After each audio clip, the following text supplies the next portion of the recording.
I will call the meeting to order of the Budget Committee. It's a workshop or presentation meeting. Tonight we have Fire, DPW, and Sewer Department. It looks like by this that Fire's first up. Diane had a meeting, and she'll be hopefully over as soon as it's done. Other than that, we're covered. Good evening. Do a roll call. Roll call real quick. Start with Lee. Bruce Perry. Mark LeMay, Selectman's Rep. Sonny Tremblay. Lisa Jukes. Joel. Oh, Joe Sproul. Brian Lewis. Elizabeth DeBrule. Liz Mitchell. Ruth Gage. Richard Fletcher. Guy Karen. Brian Fournier. Pete Georgantis. I'm sorry, Sue, what were you saying? I'm sorry, I had told Sewer they were first. Oh, did you? I'll defer if that's Yeah, well, they're going to be. They're usually pretty fast, anyway, Yeah. hopefully.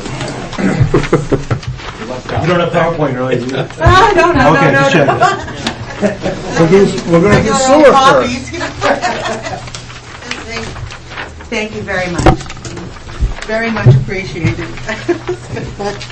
Willing to stay. My name is Kathy Hooten. I'm a sewer commissioner with the Goffstown Sewer Commission. I'm one of three commissioners. Jim Bouchard, who is presently the chairman, was unable to be here tonight, and Steve Green is the third commissioner. We are a commission, I think you know, that is was formed many years ago in the town of Goffstown, and we are funded solely by sewer users and applicable fees that are relative to the sewer commission. It basically oversees the infrastructure of the municipal sewer, which interconnects with Manchester and the Manchester wastewater treatment plant. None of our funding comes from property taxes. So therefore, what we speak of is primarily to do with sewer user revenues and sewer user related expenses. We are here tonight because we are accountable to the town. And that is why I'm here with this presentation. And I would like to first begin to make sure that what you have in your booklets is exactly what I have in front of me. So if you look in your booklets, I'm going to go by the first line, which is the total of the sewer administration line. What page are you on? Do you know what page we're... Is it page 33? 33.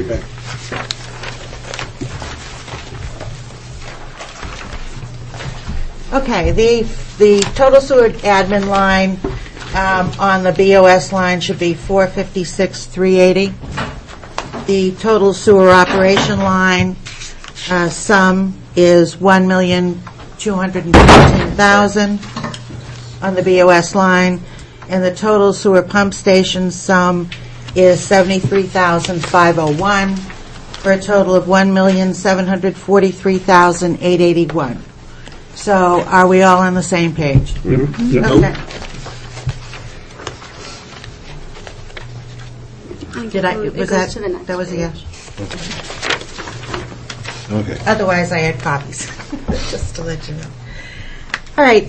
This year, what you'll see, I'm going to just say major changes are going to be relative to the new Munis system software and accounting software that's being installed. Contracted sewer services that was under the sewer operation line is now going to be included in the regular wage line under the sewer administration part of the budget. That is all because of the recording and accountability that the system will bring to the town and to the sewer commission, which will be more relative as to what the people, the employees of this town do for us.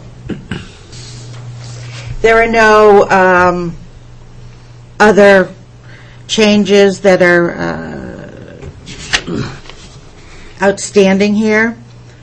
We will, and you will notice under the sewer administration, the last line being 52190, principal bond expense. That does include the expenses that we are starting to incur for the ARA grant bond, which was the installation of the municipal sewer line in the Bernardville area. The interest expense line above that includes the relative interest expense that is associated with that. Everything else is pretty much accounted for. It's a very conservative budget that we do. And you will notice in 2012, we did a good job budgeting. We have continued to maintain an under-budget position, at least for all the 7 years I've been there, and look forward to continuing to maintain that budget position so that we are in good standing and good accountability to this town. And I would entertain any questions that anybody would like. Kathy, did I miss something on the wages? Budgeted $39,713 Yes. this year. Yes. And now you're going up to $104,000 next year. Yes, what you missed, Peter, was when you look under the next section, the sewer operations, under the contracted service lines, those lines included the hours of Mike Walton and Mike Yergo. And I believe are going to now include also the hours relative to any maintenance that is done on the VAC-on truck, which we have a relationship with DPW on the VAC-on truck. Those lines of the contracted services are now moving up to be included in all the regular wage lines and all the other relative lines that are associated with wages, such as your Medicare, FICA, and so on and so forth. So we have moved it from a contracted service line up into a wage line. Yeah, but that's only $6,600. We're talking a $60,000 difference. There are 2 employees and possibly a third employee involved in that line, and I'm not at liberty to go into the individual wages, but Those public that is- information these are- which we have right here. these- Why don't we the- just cover that? these are the figures that we are getting from the administration as to what the lines they feel are going to be, but we aren't certain yet because this is in transition of the Munis system. Okay, I'm looking at the sewer department wages Yes, in Public Works, yes, yes. and I don't see anywhere near $104,000. Go ahead, Carl. Kathy, I'm sorry to interrupt, but listening from back here, I'm Yeah. hearing Peter's question. There used to be a $90,000 budget under contracted services.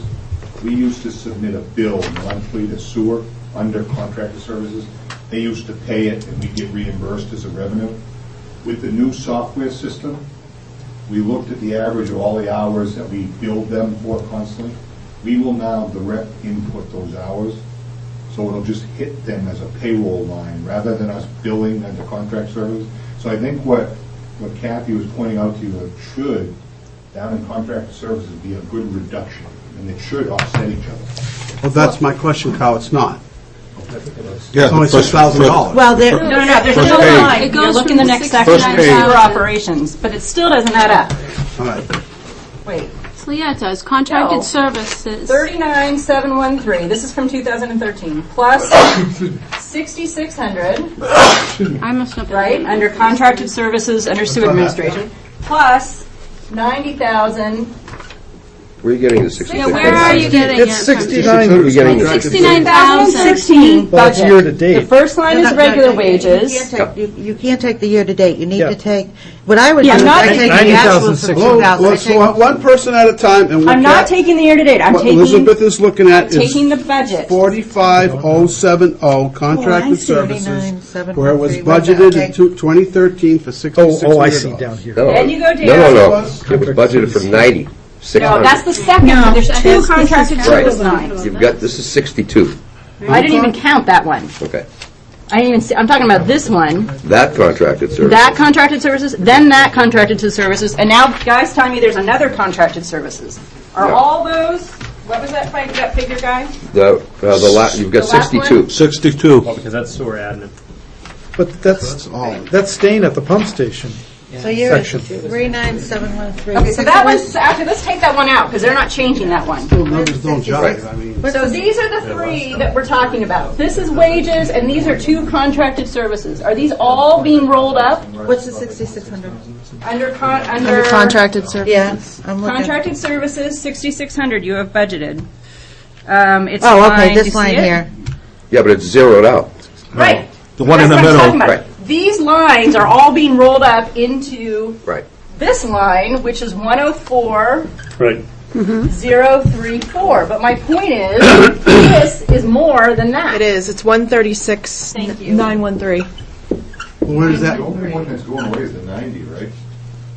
Well, that's what I'm asking. There's less money. So it's a So that reduction. 6,600 line No, is something complaint. different. I'm not. Where's it going? Okay, so we should take that out. Because this is something different, right? That is for contractors to come work on the, So why is it zeroed out? Zeroed out on the whole That thing. 6,600 is from the finance department. It's contracted services that we pay to the finance department for taking care of our financial monthly. So you're not paying that anymore?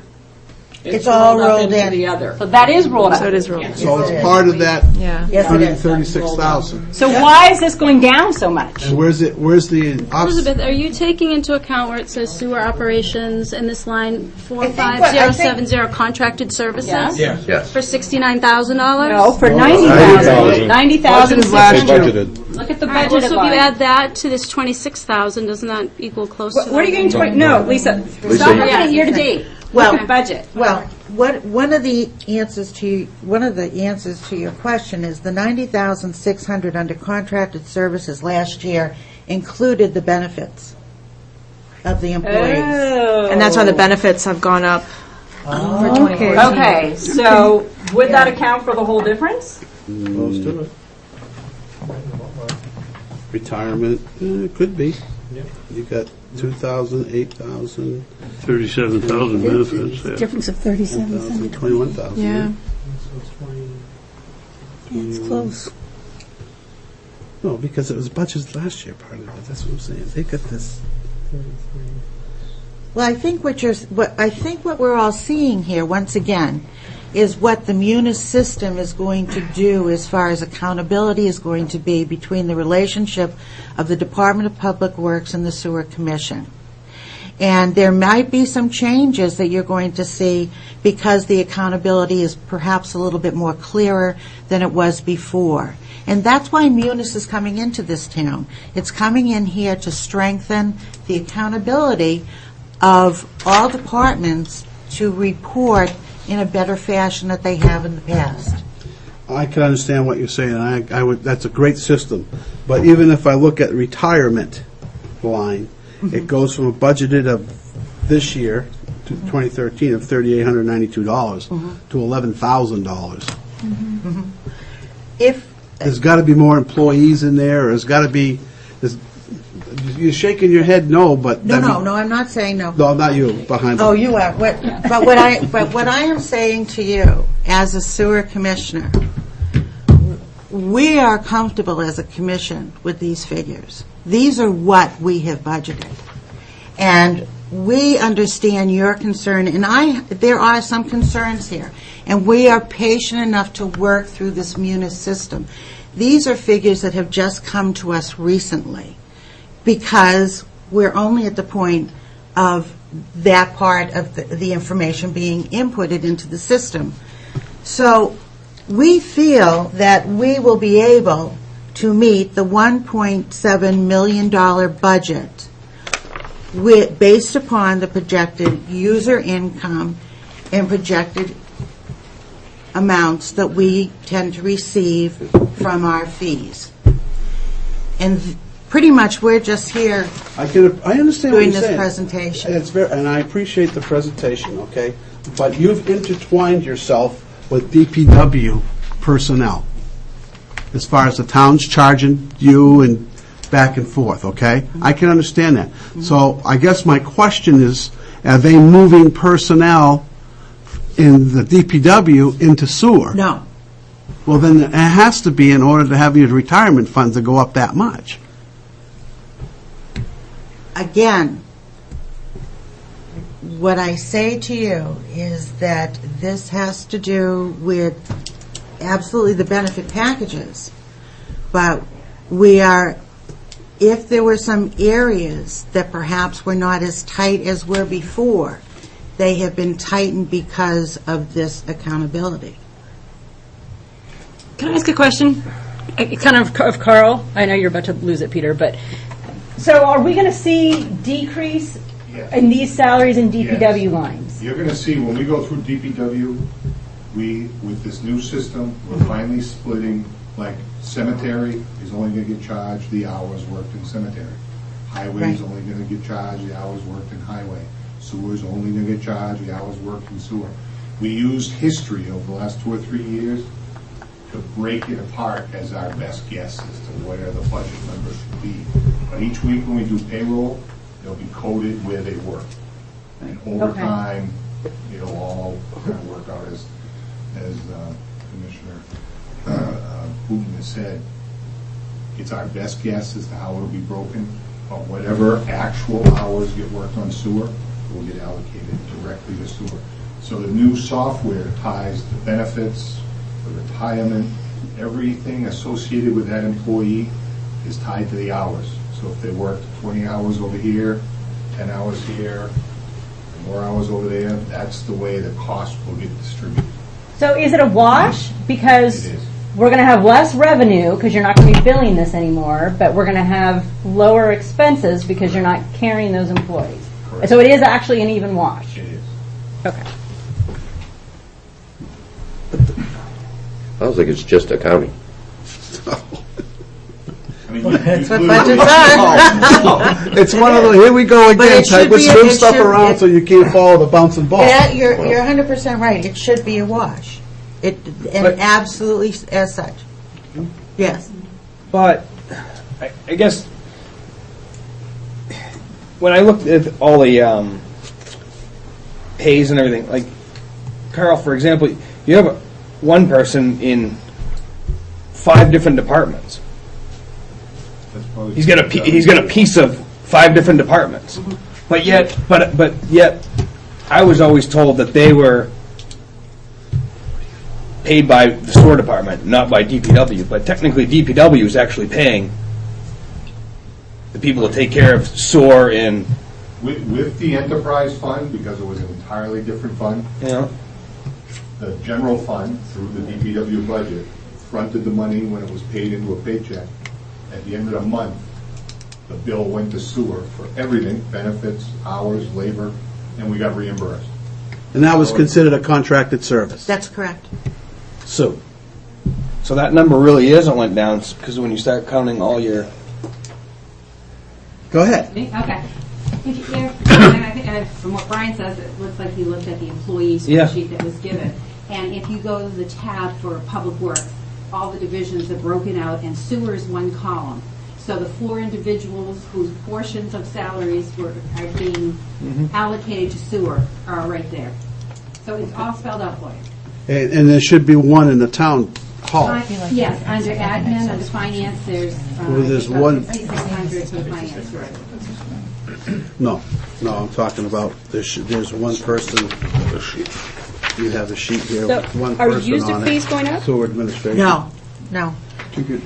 So if Okay. you take. We did a rate study on the user fees In the email. recently. We have a Take all draft this. that we just got back that's upstairs in our office. Take- And after, on the draft study, the They're all broken decision, down. the All this. consultant said, no, the user fees do should not add up need to to- go up in the so where next exactly 3 to 5 years. I think that was what it was. 1,000? Which we're very proud of because we feel that that's indicative of a good budgeting that we've been doing. Right. I mean, that's excellent that we're not going to have to raise our rates. Right, that's great. Still getting billed. Yeah. You mentioned that you've come in under budget 7 years in a row. Yeah. I'm wondering when, we can see that I for guess- 2012 here. When that happens, where does the unspent money go? It stays in our funds. We have our own, Unreserved fund balance. we have 3 accounts. We have a checking account. We're looking at having a money market account, and we've looked into some CD accounts, and we're going to be discussing that with Don Burrow. And then this coming week, the Sewer Commission decided at their meeting the sewer commissioners have decided to set up a money market account. So we have cash accounts. So if we don't spend it, it doesn't come out. So it just stays in the fund. And then it's used for major maintenance. Isn't that, the last few years, you guys have done some major maintenance projects, and that money has used to offset those costs, We correct? just did the sewer that we did down in Penodville was funded by an ARA grant, and it was a $2.5 million project, of which $1.25 million principal was forgiven by the federal government to the state. The state lent us the difference of $1.25 million. We've now negotiated it to be 0% interest for 10 years. That's the figure in the principal that I mentioned to you before. That was a huge undertaking, and we are presently involved with the Manchester wastewater treatment plant, and when you read in the newspapers about the CIP project they're looking at for $74 million, we're part of the 4 people that are involved with that, and we have a percentage of that we will have to be paying for also. So we're looking at possible bonding of that, but we're not there yet. And otherwise, we will just go through Manchester wastewater treatment plant and through their CIP program and report it as such in our CIP. Was a time when they had a lot of money and the town used to borrow it when they ran short. You know what? And they did. Since I think it's been for the past. I don't know. I can speak for the past at least 3 years, maybe for all the years. We've always had a relationship that the Sewer Commission has available cash that the town could borrow during some of the times during the year. And we've always had that amicable relationship, and I'll have to say they've never had to borrow it that I remember in my tenure. So I guess it goes both ways, and cash flow is a good thing. So we're always there. There was a time when the town borrowed money from you and only paid like 2% interest on the money or something like that. I love we had borrowed again at 2% That was- interest, I'll tell you. Well, that was way back. That's way Come back. on back. That's way back. That was way back when, it was 6%. Yeah. And the town used that to help them out from you, Yeah. from the money you had in the accounts.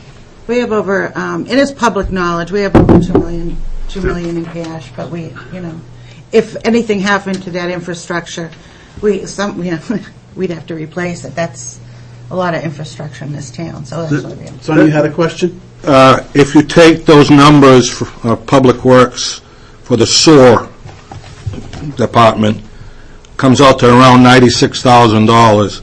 You add that to the $39,000 budgeted this year, it comes out to about $8,300 difference. So when they go to 2014, they're technically raising their budget about $8,000. Could possibly, I think you said more hours, right? Could be more hours or We'll have to. whatever. make Carl That's just that accountable for one number. That's not counting all the other Yeah. lines. That's just a Salary number. salary number. So it's basically about $8,000 more. Brian, go ahead. But the bottom line, it went up $81,779 from last year's budget. On the regular wages, you mean? The whole budget. The whole budget, yeah. But that's, we don't, They have the finance, or they have the software, right? You said the Yeah. software? Yeah. Yeah, the software, yeah. The O&M charges gone down. Is there a reason for that? I thought they were going up all the Yes, there was a time. reason for that. The reason they went down is because we figured with the new infrastructure that went on down in Penodville, that they wouldn't need to, whatever they had appropriated for that on their maintenance plan, they wouldn't have to do anymore because we took care of it. The other line is the pump repairs underneath the sewer pump station, the last one on that list. And every year, it's $25,000, but they're only spending $5,000-6,000 a year.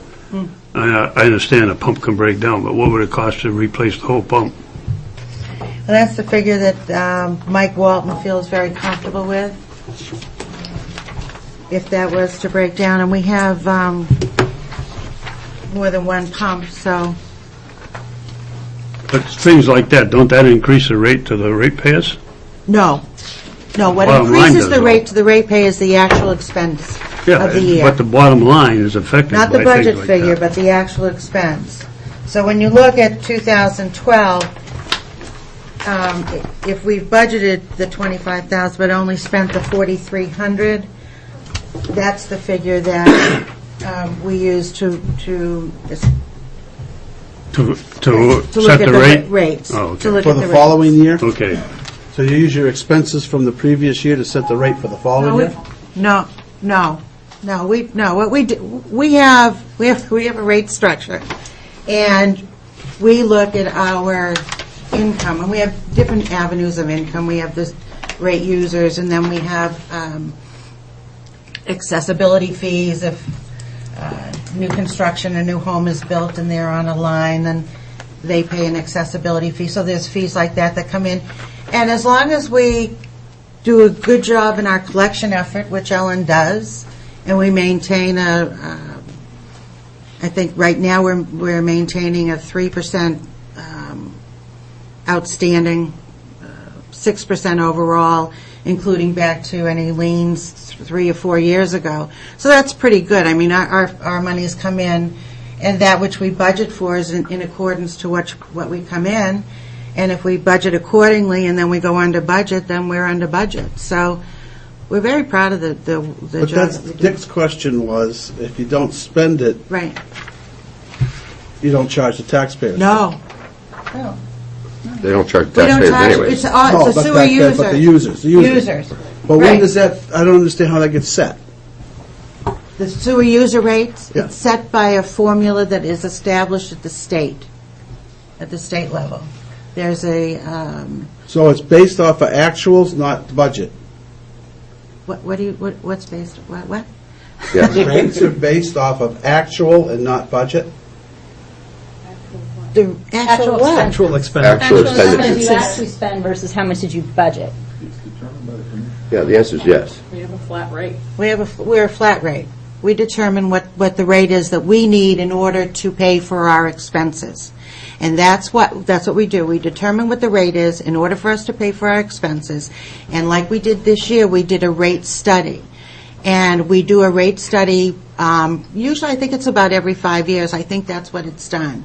And we did a rate study, particularly in this instance, because we have, as I mentioned to you, we've got the new ARA grant that we're starting to pay back. We've got CIP issues with Manchester. So we do the rate study, and they build all of this into the rate study, and the draft is upstairs. And anybody is welcome to go up and look at it. And the rate study draft has come back and told us when they have looked at all of these variables and they have put them into their projections, into their actuals based upon audits, they have come out and told us we don't need to raise our rates. And we pay for that consultation. We pay for that work to be sure that we don't have to. And if they were to come back and say that we need to really look at it, that we are approaching a period where we may have to increase the rates, then we get into that conversation.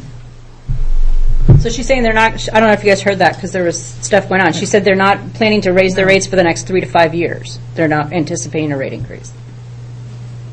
I was just trying to figure out how they came up with the rate, that's all. I Okay. still don't have that answer, but I'll find out, talk to Steve or somebody. Okay. Because if you base it off of actuals, which is what or the budget is what I was asking, Right. and I still don't have, do you have that answer? No, I don't. Okay. Sorry. They base the rate on a table from the state of New Hampshire that categorizes single-family home rates, apartment rates, one-bedroom rates. It's based upon that. It's based upon that. That's how they base it upon. Okay. But they must take the expenses for the prior year, and figure it in that rate every year.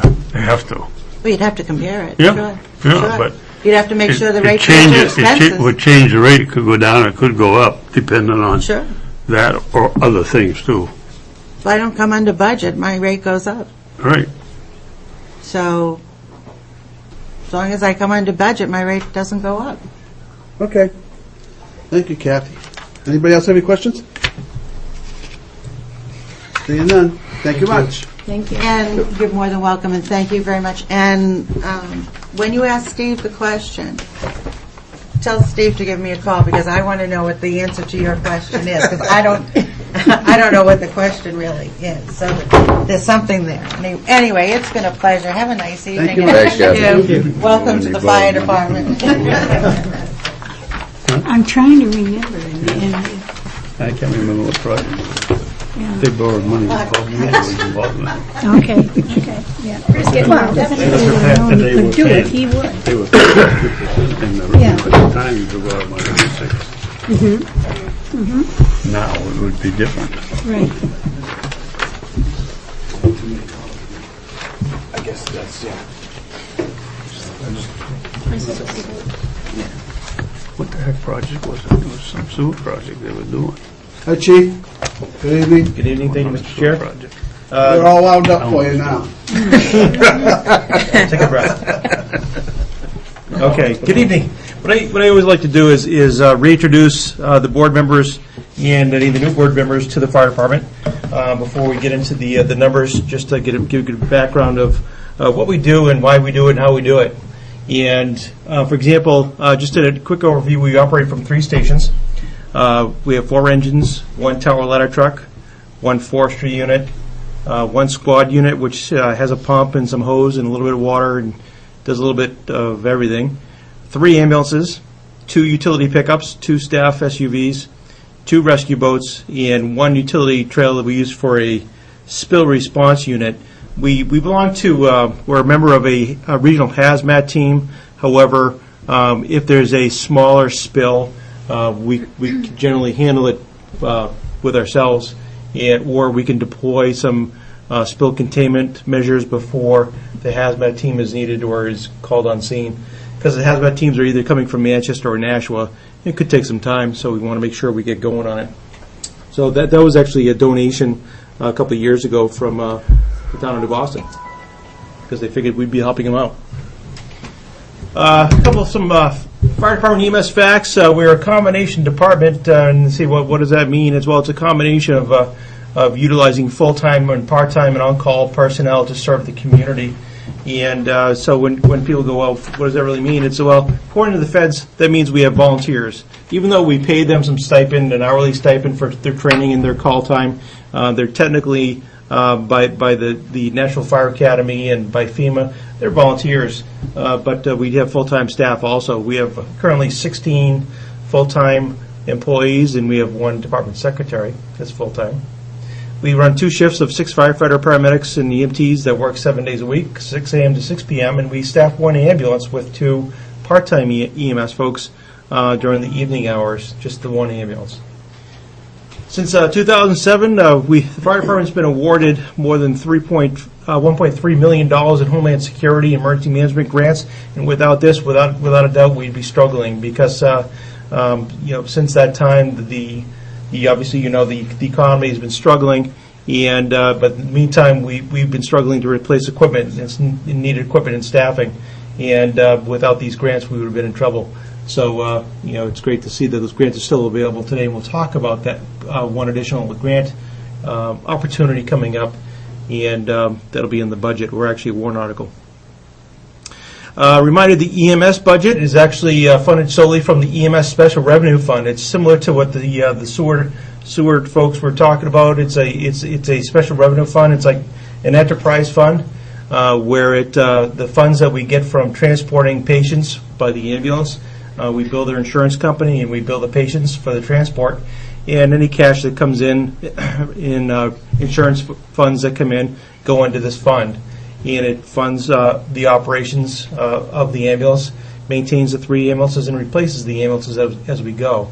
So there's no tax impact as far as the EMS operations is concerned.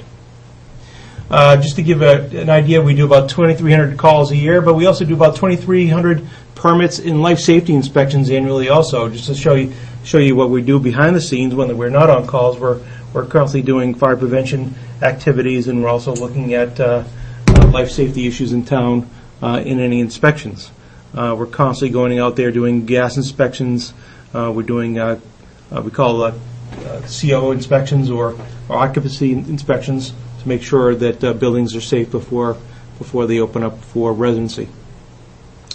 And most recently, the fire department has attained New Hampshire Heart Safe status for the town. What that means is we meet the criteria, we exceeded the criteria to maintain a status in town where we're heart safe, and that means that there's enough automatic external defibrillators and CPR trained folks that live in town, and they're your coaches, your teachers, folks that live at or actually work at the library and other town buildings that can, if somebody were to go down for a heart attack, they would know what to do, and that they would have a defibrillator nearby. There's a defibrillator upstairs if something were to happen. Real quick question right there. It says had. Is it still? Oh, it's ongoing, but it's one of those things that the governor gives us that status, and it's just there unless for some reason we don't maintain. What we try to do is we always try to maintain a number of CPR classes for the public, and we're constantly doing classes, and now we're stemming classes for students in the schools and teachers. So we've got a big group that we go through every year. So we maintain that status. Thank you.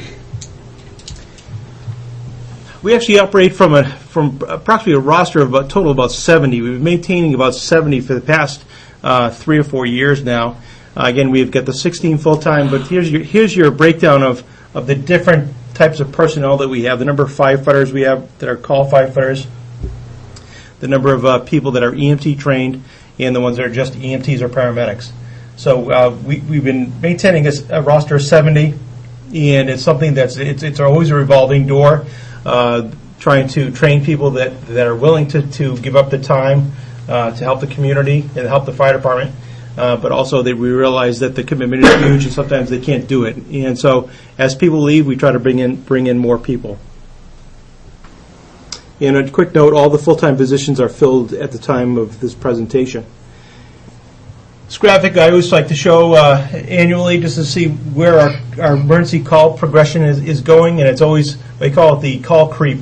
It's always creeping upwards in Goffstown, and we can always count on, say, 3, 4, 5% increase depending on conditions that hit us annually, and we expect that to be about the same this coming year also.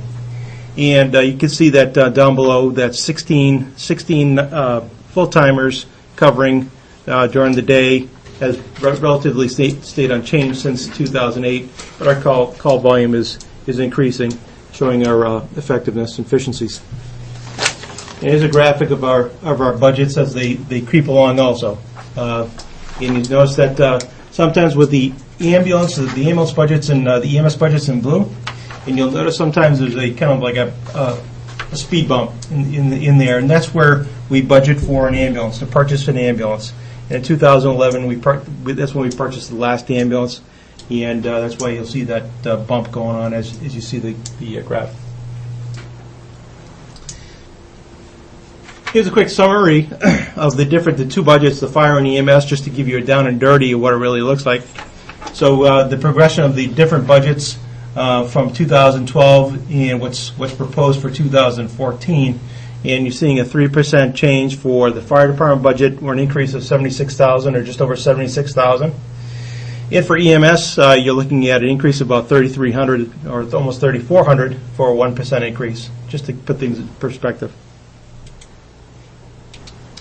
What I'd like to do is just kind of go over the fire department budget first and just recognize some lines as we go along, and maybe answer any questions that might come up as what's in a line and why it's budgeted that way.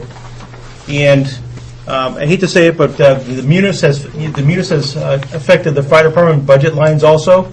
So I'll try to explain them the best I can, and where lines have been transferred. Okay, under regular wages full-time, you'll see that there was a 6% change there, about $67,414. That reflects the current budgeting for all full-time employees, including the department secretary. And you'll notice down below on the fourth line down on the slide where the old 41,190, the non-firefighter wage, that's where the secretary's wage was. But now with the munis system, we're able to lump all the employees into one wage line, so that's been zeroed out for 2014, and that's been adjusted up to 41,100. Regular wages part-time, something similar happened there. This is all your wages that we have for the call firefighters that work either for covering shifts or for covering calls or getting paid for training and training classes. And that was also distributed in another line also, another 41,180 on the old budget, call firefighter duty line, and that was adjusted to now be in that one line under regular wages part-time. So you see the adjustment there, and you say, well, it doesn't really match up. The way we budget for the part-time wage line is we actually look at what the average call firefighter rate is, because it's on a scale, depending on certifications and experience and time being on the department. And we average that out, and we come up with an average call firefighter rate. And our average age of our call firefighters is quite young now, and we've got a young group that's fairly new. So the average rate went down since 2013. So the budget was adjusted downward just a slight bit. The overtime line, probably the same excuse happened here, is the fact that it went down 1%, albeit not much, but the average overtime, the overtime rate was adjusted down because we have some new firefighters that are in the full-time roles. I guess all your roll-ups, the FICA, Medicare, retirement, and fire retirement, all were adjusted to meet up with the wages that you see up top.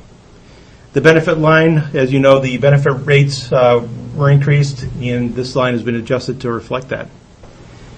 So your total fire department cost increase for 2014, as we see it now, is $49,398.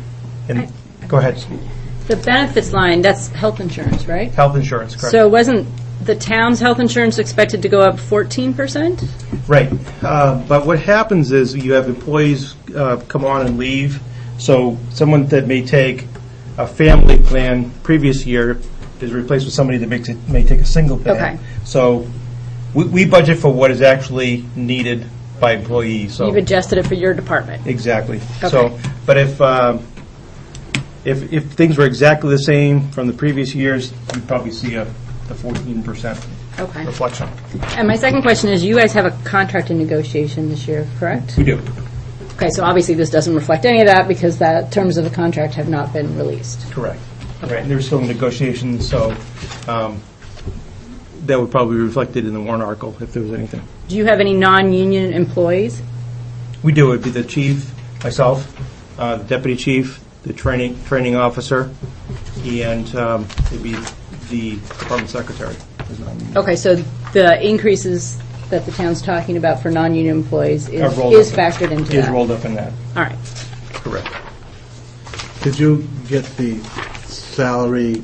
I did, but I didn't print it out. It spells out the union and non-union employees. Oh, in there, sorry. so when you want to, Okay. well, just let me know so you don't have to go chasing it. Now, on the operational cost changes, I know it's not a whole lot, but I just wanted to, there's a number of lines that got blended again, so I wanted to explain it as I went along. So there may not be a whole lot of changes amongst these lines, but I just wanted to kind of go through them and tell you a little bit about it. Professional dues, that line was actually cut by the Board of Selectmen, and that was that's the line where we pay for like for example the hazmat team, the mutual aid associations. It's pretty much fixed on what we needed. So we're probably going to have to, if that line stays, we'll have to dip into other lines to sustain what services that we're currently doing. Physical exams, that was increased because of the rates at the contractor that we currently use. We did try to explore other contractors and vendors that might be able to do that type of service, but the rates were higher, even with this increase. So we're going to stick with the one we have now, but the rates were reflected as such. Hep B protection, that was again eliminated, but it was lumped into the physical exam line. So that's the reason why it zeroed out this year, and it was just that is just reflected now into physical exams. Training expenses, slight adjustment there. We've got new firefighters that are on the call firefighter roles that we need to get certified and bumped up through certifications, and this is reflecting that. Office supplies and equipment rental. This was a case where we typically were always lumped in all of our office supplies into one line, which included a copier. But we have a copier rental. In townwide, you'll see that all the copiers within the departments are now separated into this equipment rental line. So this is that separation you're looking at right here. So you'll see that the office supply line went down, and we have an equipment rental line that now exists. Operating supplies was raised 42%, and for the bulk of the reason for this is we've got a rescue airbag system that needs to be replaced. This is one of those airbag systems where if, say, a car rolled over onto somebody, we'd be able to slide these bags under the car, and then the airbags would lift the car off the victim. These airbags are quite old. They were purchased, I believe, back in the either late 80s or early 90s, and they're cracked now, and we fear that they won't last much longer, so that's where you're looking at a replacement cost right there. Postage line went down. Foam line was adjusted by the Board of Selectmen. This year, it's been fairly wet, so as far as brush fires go, we didn't use much foam, so the selectmen are hoping for another wet summer next year, so we'll see. SCBA, equipment repair, that was bumped up a little bit because we'll talk about this a little bit later. It's a warrant article, but the SCBAs that we have are at the end of their life, and they're constantly, there's currently air packs that their firefighters wear. They're constantly going out of service for repair and other issues that go along with them because of their age, so we got to bump up that line to reflect that need. The heating oil, propane, and propane and electrical lines have been adjusted to the negotiated rates by the town, and they're reflected here. The water line was increased 42% because of a couple things. Well, two things, actually. We had fire sprinklers installed into the Penardville Fire Station and into the Church Street Fire Station. And because they're separate water lines, we're charged a separate fee for those. So that reflects that additional fee for those two stations. Cell phones and telecommunications is another two lines that were actually separated out with the Munis system. And in the past, we lumped in our cell phone charges into that telecommunications line.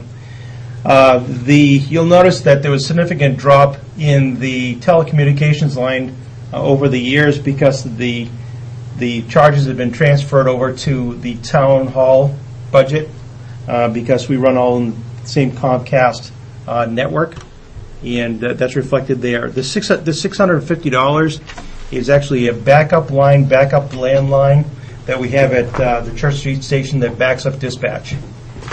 So that's that one single line that we have left from the old system. And then the rest of the cell phone lines are are they reflecting of all the cell phones and the wireless cards that we have on, say, laptops in the trucks and what have you. How many cell phones does your department have? I have a list. I believe we right off the top of my head, it's five cell phones, and then we have a number of laptops that have the wireless card connection, and that's the fees that you'd see there. And then we always destroy one or two cell phones a year, so we always budgeted for replacement of a cell phone or two. Diesel fuel is going on the current rate, so it's along with gasoline. Now, the Opticom maintenance and repair in the small equipment maintenance line, again, was one of those where they were blended together. So you see it was $6,000, now it's bumped up to $8,000, but we zeroed out the Opticom maintenance line. Again, they're blended in there. Effectively, there's no additional change. The tire line was decreased this year, or actually for next year, because we're able to replace needed apparatus tires this year. And next year, hopefully, we'll get a break, and that's reflecting that. Fleet maintenance and body repair line was another one. Body repair lines was zeroed out by the Board of Selectmen with the hopes that we blend in everything into fleet maintenance line. And they bumped up the fleet maintenance line after the blending because the decision was made to defer the purchase and the replacement of a new fire engine, our Engine 1, for another year. And in the decision of the board was to repair what we needed to do for Engine 1. We have body mounts that are bad. We have to replace.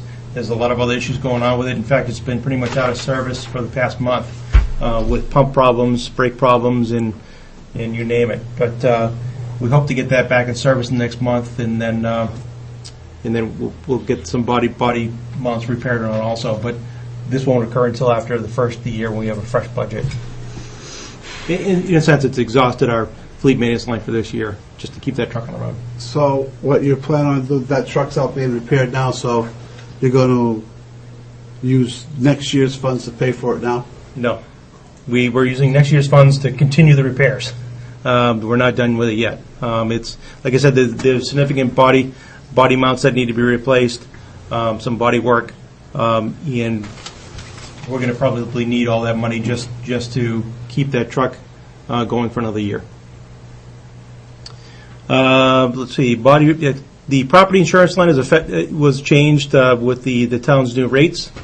The maintenance charges to the buildings decreased. The Board of Selectmen to cut that by 1,000. Station repairs again was cut also, but it was ultimately increased overall for one big reason. Is even though I'm going to be proposing in a few minutes about a fire station improvement plan, there's one thing that we have to get addressed, irregardless. The water quality at our Charles Hill Road Station is, well, to put it lightly, it's just not right because it has arsenic in it, radon, and a lot of other contaminants that need to be treated. A treatment system for that station, just to get one faucet treated, is going to cost about $8,000 just to get one faucet treated for the arsenic. Why would you need to treat it if you don't drink it? Well, you could drink it. And that's the thing is we have firefighters go in there, but we've got it posted right now that nobody would drink it. But it is a public building, and our fear is that somebody would go in there and attempt to drink water. And well, how would they get in there? They could be let in by staff or by you police. Could have a water cooler there for. Yeah. We don't have a water cooler yet, but it was one of those things where we need to address the quality of that well. It needs to be done. Why does it need to be done?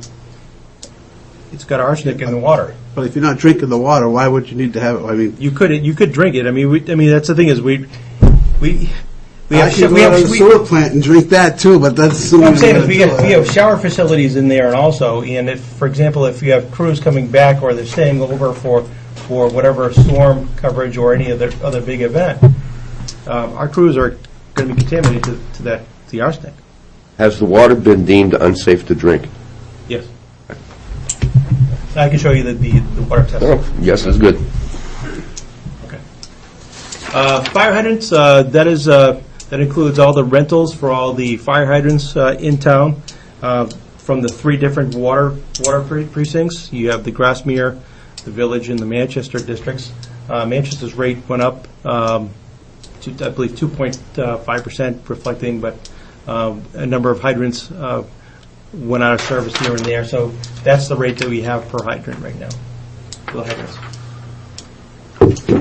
So the total cost for operational cost increases is $26,851.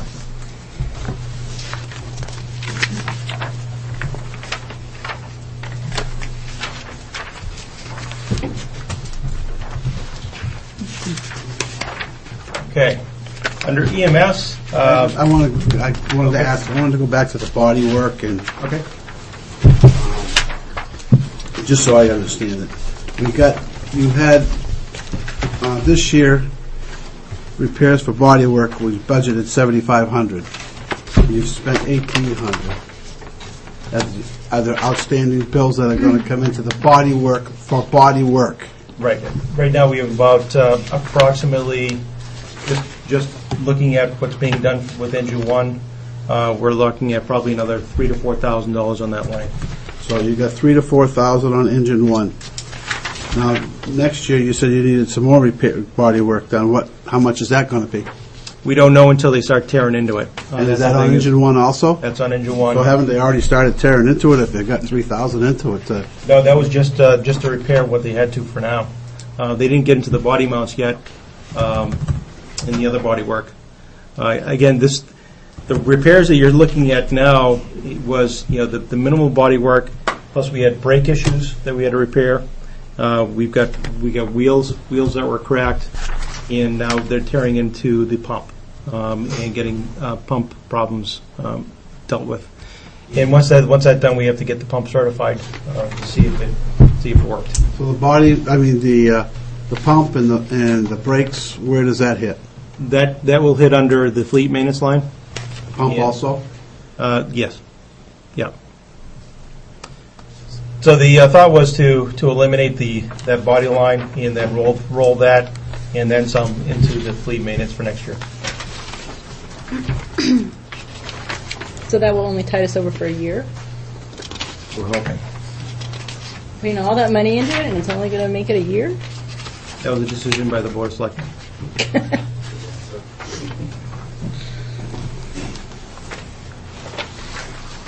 And there's We it could last longer than that too.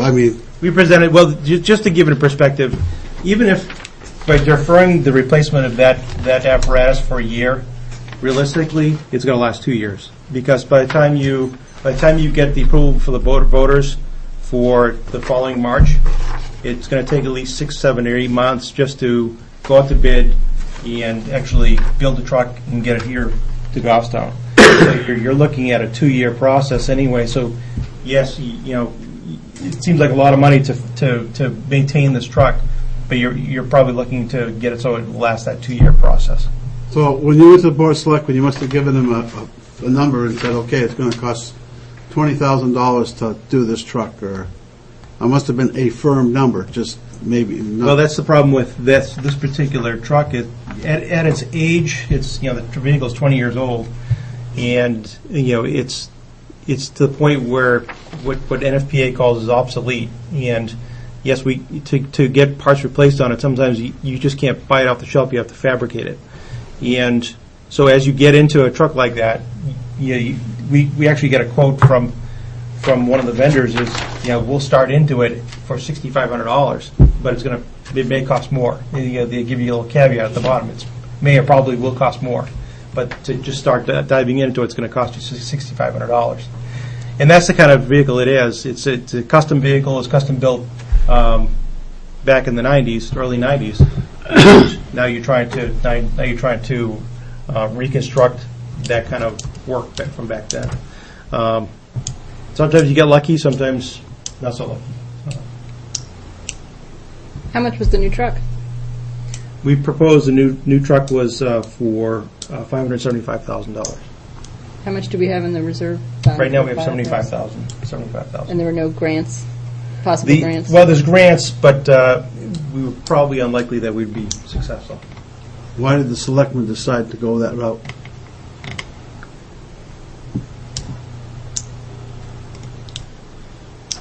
Why did we decide to go that route? I have to think a minute on that one, Peter, because there was a mixed discussion amongst the board as to what we should do. I believe the vote was 3-2 when it came time to possibly purchase a new fire truck. There was 3 selectmen against it and 2 in favor of it. And, I mean, we're trying to save the town money. We're trying to make things last as long as we can make them last. But it just... I think it was a big picture kind of decision. They're looking at a number that you need to get the budget down. So this vehicle's out of service, right? It's out of service right now. And you plan to have it back in service in Hopefully, 1, 2, 3 weeks? Maybe by the end of the week, we'll get the pump back in service. And So if there's a problem with it, and the body mounts are bad, and you're putting the money into to repair it now, it would seem to me, within last year's budget somewhere, everybody would get their heads together and fix the thing. This is an emergency vehicle. It might be needed tomorrow. So if you can't use it and you need something, you're going to call mutual aid, and it's going to take another 5-10 minutes to get them here. Why don't we fix it? It's an emergency vehicle, and it seems to me that if the fire truck is broken down and you can't use it and it's got some problems, then we fix the thing, or we buy a new one. And, you know, it's already been made that they don't want to buy a new one, I guess. So the thing of it is, let's take our money and fix it. That's what the money was put in the budget last year. And if it goes over on that line, there's other lines that probably won't go over. And the bottom line may not have enough, but the whole town budget, it would seem to me the selectmen could spend the money to fix a fire truck or any other piece of equipment that we're going to need, you know? We have to do it. Well, they found enough last year to buy a dump truck, right? Well, all right. It's an emergency vehicle. It needs to be fixed. I can appreciate that. Let's go on, Chief. I appreciate that also, and yeah, we are attempting to fix it, and it's I say it's like eating an elephant. You can only do it one bite at a time, and we're doing the best we can. Let's jump over to EMS and just review the budget, just to give just realizing that the total EMS increase is 3,380, but there is some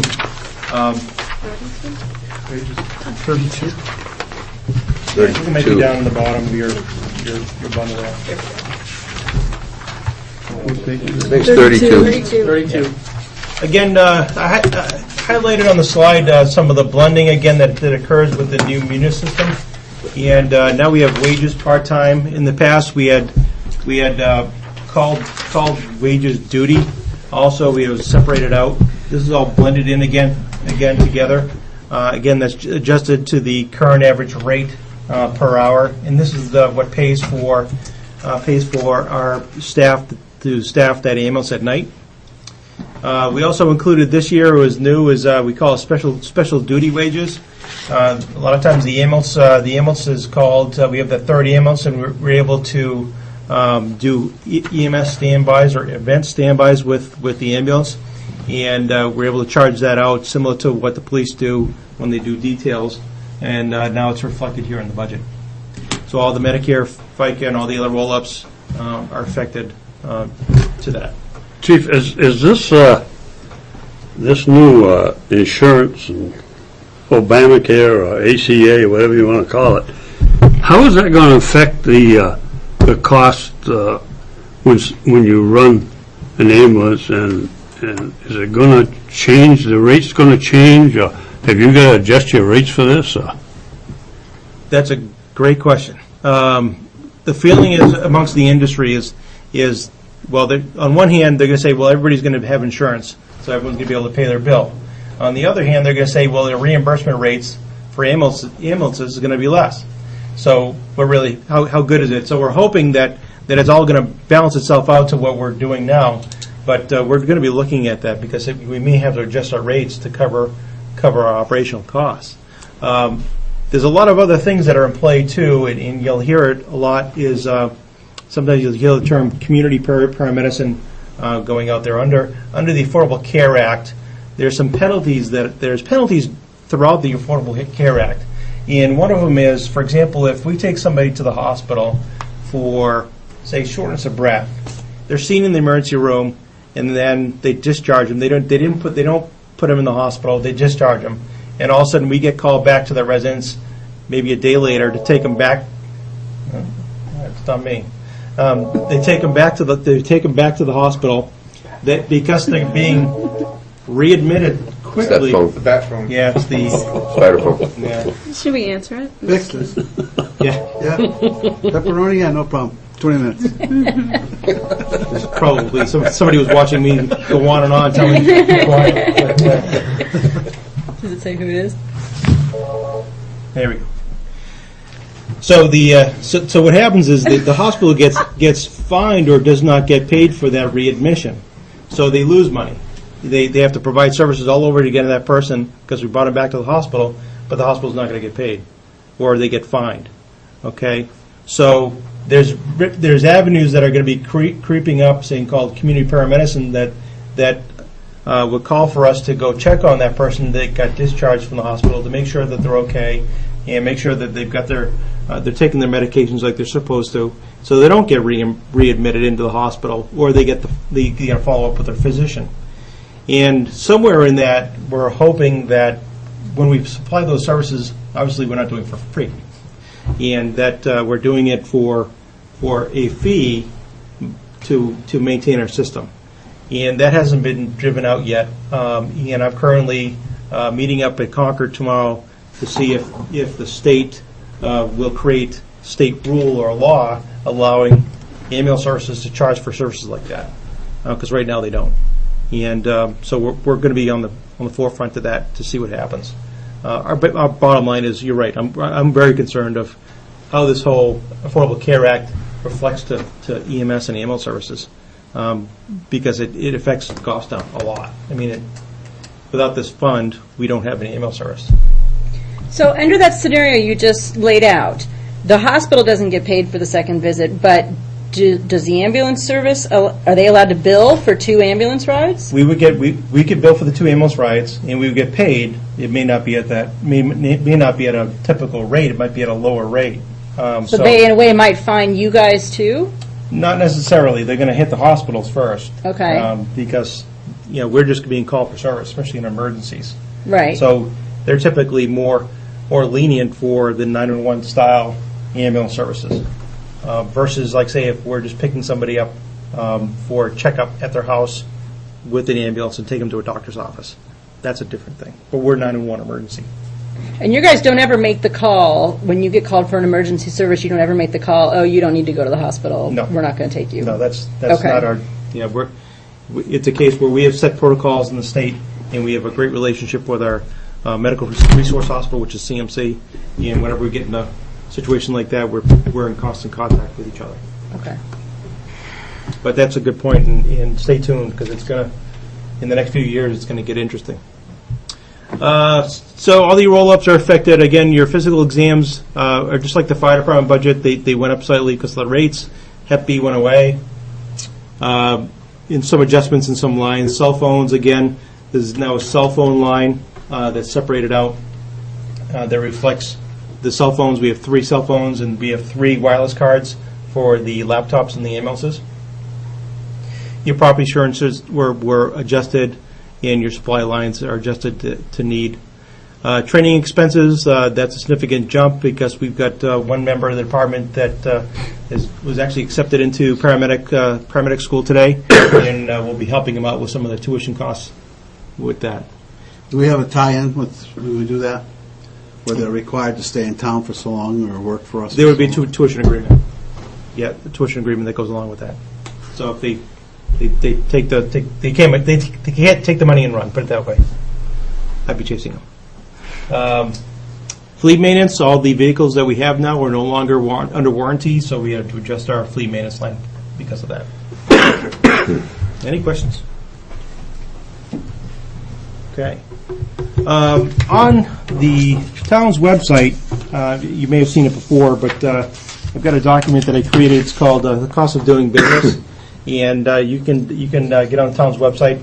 It's right on there, and if you want to take a look at it, it shows kind of a couple of different calls that we tend to handle on a regular basis, and it gives you an idea of how much assets and equipment that we use or could use on a call, and the cost of those assets while we do a call. So, for example, if we go to a car accident where we have to cut somebody using the jaws of life, we could theoretically use over $82,000 worth of equipment and assets just in that one call. We're very, we're a very expensive department, you all know, and this gives you an idea of call by call on where all that money goes to and where it comes into play. And then on the back page, we show you how many hours now each of the firefighter certifications entail. For example, the new Firefighter 1 program is over 200 hours of education, and now paramedic is over 1,200 hours. So it shows you the level of commitment and the level of work that somebody needs to commit to in order to become a firefighter and a paramedic. All right, we'll start talking about some of the capital items in the warrant articles that you'll be seeing in the budget. Again, we had that engine in there that was cut out, but now the replacement for Forestry 1 is still in there. Forestry 1 is a 1968 Jeep. It was a modified military surplus vehicle. It's now 45 years old, and it's time to go. The thing constantly breaks down on us going to calls, while on calls, and to me, it's a safety problem. We have modified lap belts that are securing our operators in there, and it's just not suitable for road travel. We're constantly running problems with electrical. The fire pump is always questionable on it. We're constantly tinkering with it. And we have, I'm not going to show you the picture, but I've got a picture of where this broke down in a brush fire earlier this year. The replacement cost for right now is $95,000. The new truck would have a 250-gallon water tank on it. It would have a new fire pump, a foam delivery system, hose reels, and what's more importantly, it's going to be capable of a year-round response. So this would be like a quick attack vehicle versus just a forestry response vehicle. For example, if we get called for a tree down on the wires because of a snowstorm, we're not going to send a $600,000 fire truck out to go investigate that when we can send something like this. It's got four-wheel drive, it's suited for it, and we're able to respond out there quickly to investigate the hazards. So it's something that we would grow into a year-round, quick attack, fast response type of vehicle. Guy? Chief, you just mentioned a minute ago that you had a picture, but you weren't going to show it to us about this thing having broken down. When you say it breaks down, are you talking about the fire pump breaks down? Is it the engine? Is it the transmission? Is it? You name it. Well, what in that particular instance, what was it? In that case, it was the antifreeze line went on it, and Radiator hose. Yeah, radiator hose. Oh. Yeah, and I give the guys credit. They fixed it on the fly because they had to, because we needed that truck down in there, and they cut it and did a quick MacGyver fix to it and got it going again. Is the body sound? The body and frame? It's got cancer. The frame is it's a uni frame. Mm-hmm. It's an old military bed that's on there, and but it's got rust on it. We painted it 4 or 5 years ago, but beyond that, it's not used as much as it should because of either mechanical problems or the fact that it's not very roadworthy. The last call was called for as a brush fire and wear, and it took them a while to get up there because you just can't go fast with it. Has that got a skid tank on it? It's got a skid tank on it. When was that skid tank bought? It was before my time, at least 7 or 8, maybe 9 years ago. Yeah, 10 years ago. And when they bought the skid tank, they got that. I think it's an F-250 pickup. Yep. And it was the intent to put the skid tank on that F-250 pickup, which is a 4x4, which didn't happen. And they kept this still. And it would seem to me that with that skid tank and a new chassis, which costs $40,000, you'd be pretty much back in pretty good shape. Yeah, with the 95,000, it gave us the chassis for state bid, which the chief is right. It's about $40,000 to $45,000, and he called it was a glide kit because glider kit, and that way we can buy a vehicle without the pickup truck back, and it gave us the glider kit where we could put. Wasn't necessarily this slide-on tank. We would probably keep this tank as a backup to slide on one of our pickup trucks during extreme dry weather seasons. But Let Carl in. with the condition of the pump and the fact that we need a foam cell that's on there also, it was more cost effective, I guess, to replace the whole glider kit with the tank and pump integrated into it. Guy?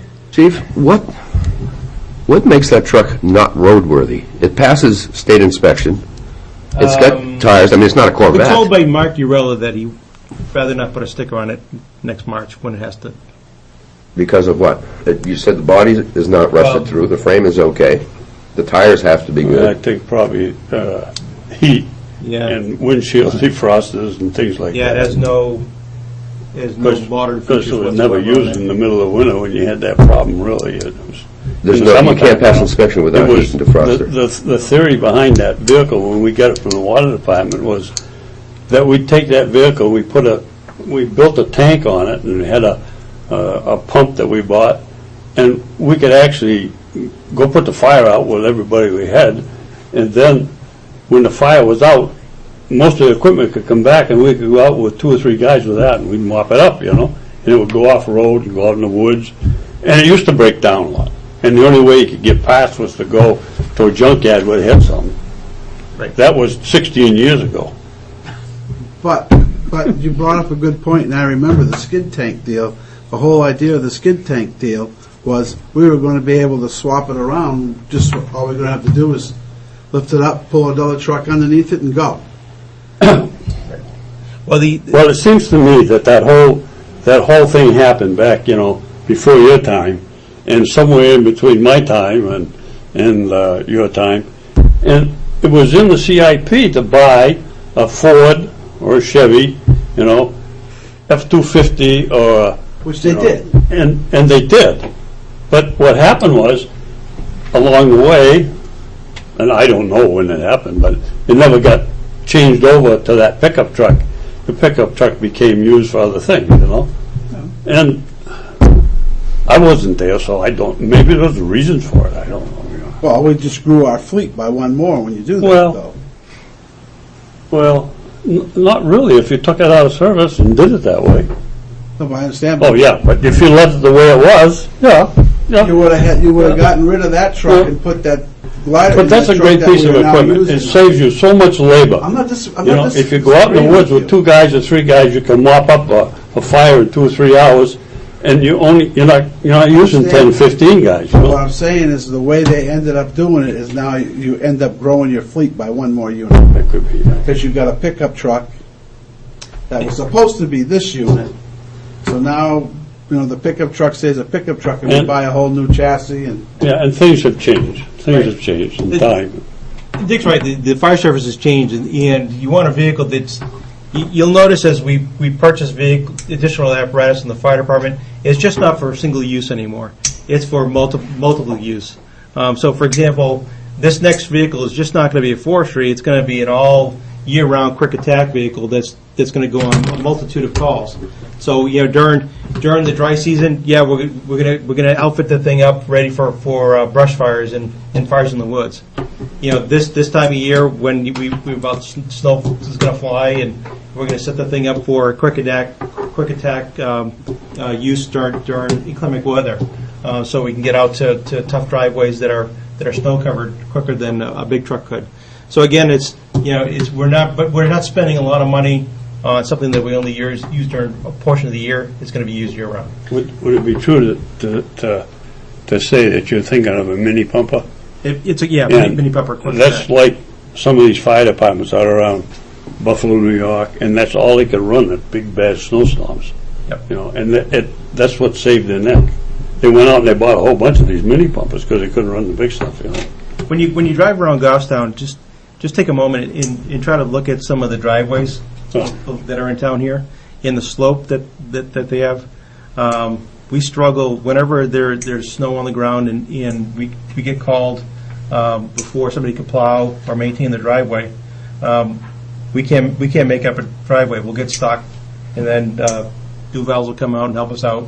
And in the meantime, our truck is, hopefully we don't damage it, but we try to make an attempt to get as close as possible to the house that's got a problem.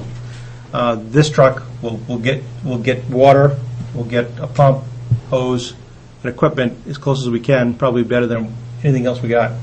And this will help solve the problem.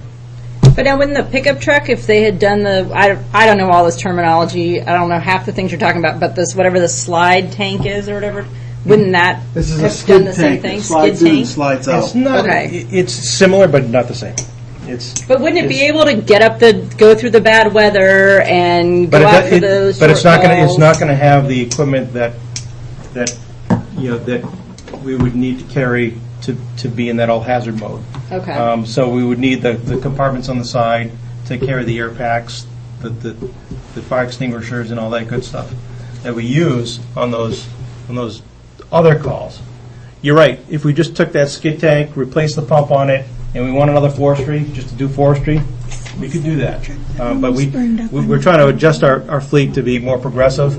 So it's just not used a couple months in the year, but year-round. I hope you can understand where we're coming from. We also have to consider the cost of being progressive. I mean, Right. we got a $950,000 tanker, big ladder truck and everything. I mean, Right. being progressive, but also sometimes it doesn't behoove the town of Goffstown. We did the work on that one, and we're looking at, to really, because you'd have to upfit a new truck with obviously lettering, emergency lights, sirens, and radios and what have you, that you're only talking about a $30,000 difference after the day's end.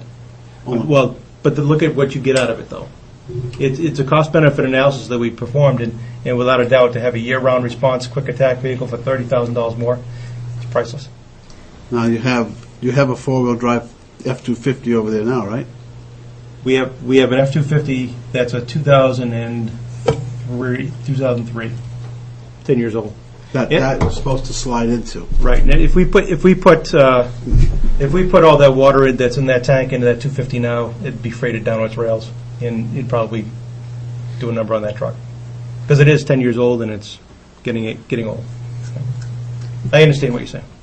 So, Chief, I know that there's a huge price difference, but I would say huge. No. Between what I'm going to say, I haven't finished my statement Okay. yet. Is this vehicle of more use than replacing engine one? Well, it's two different types of vehicles.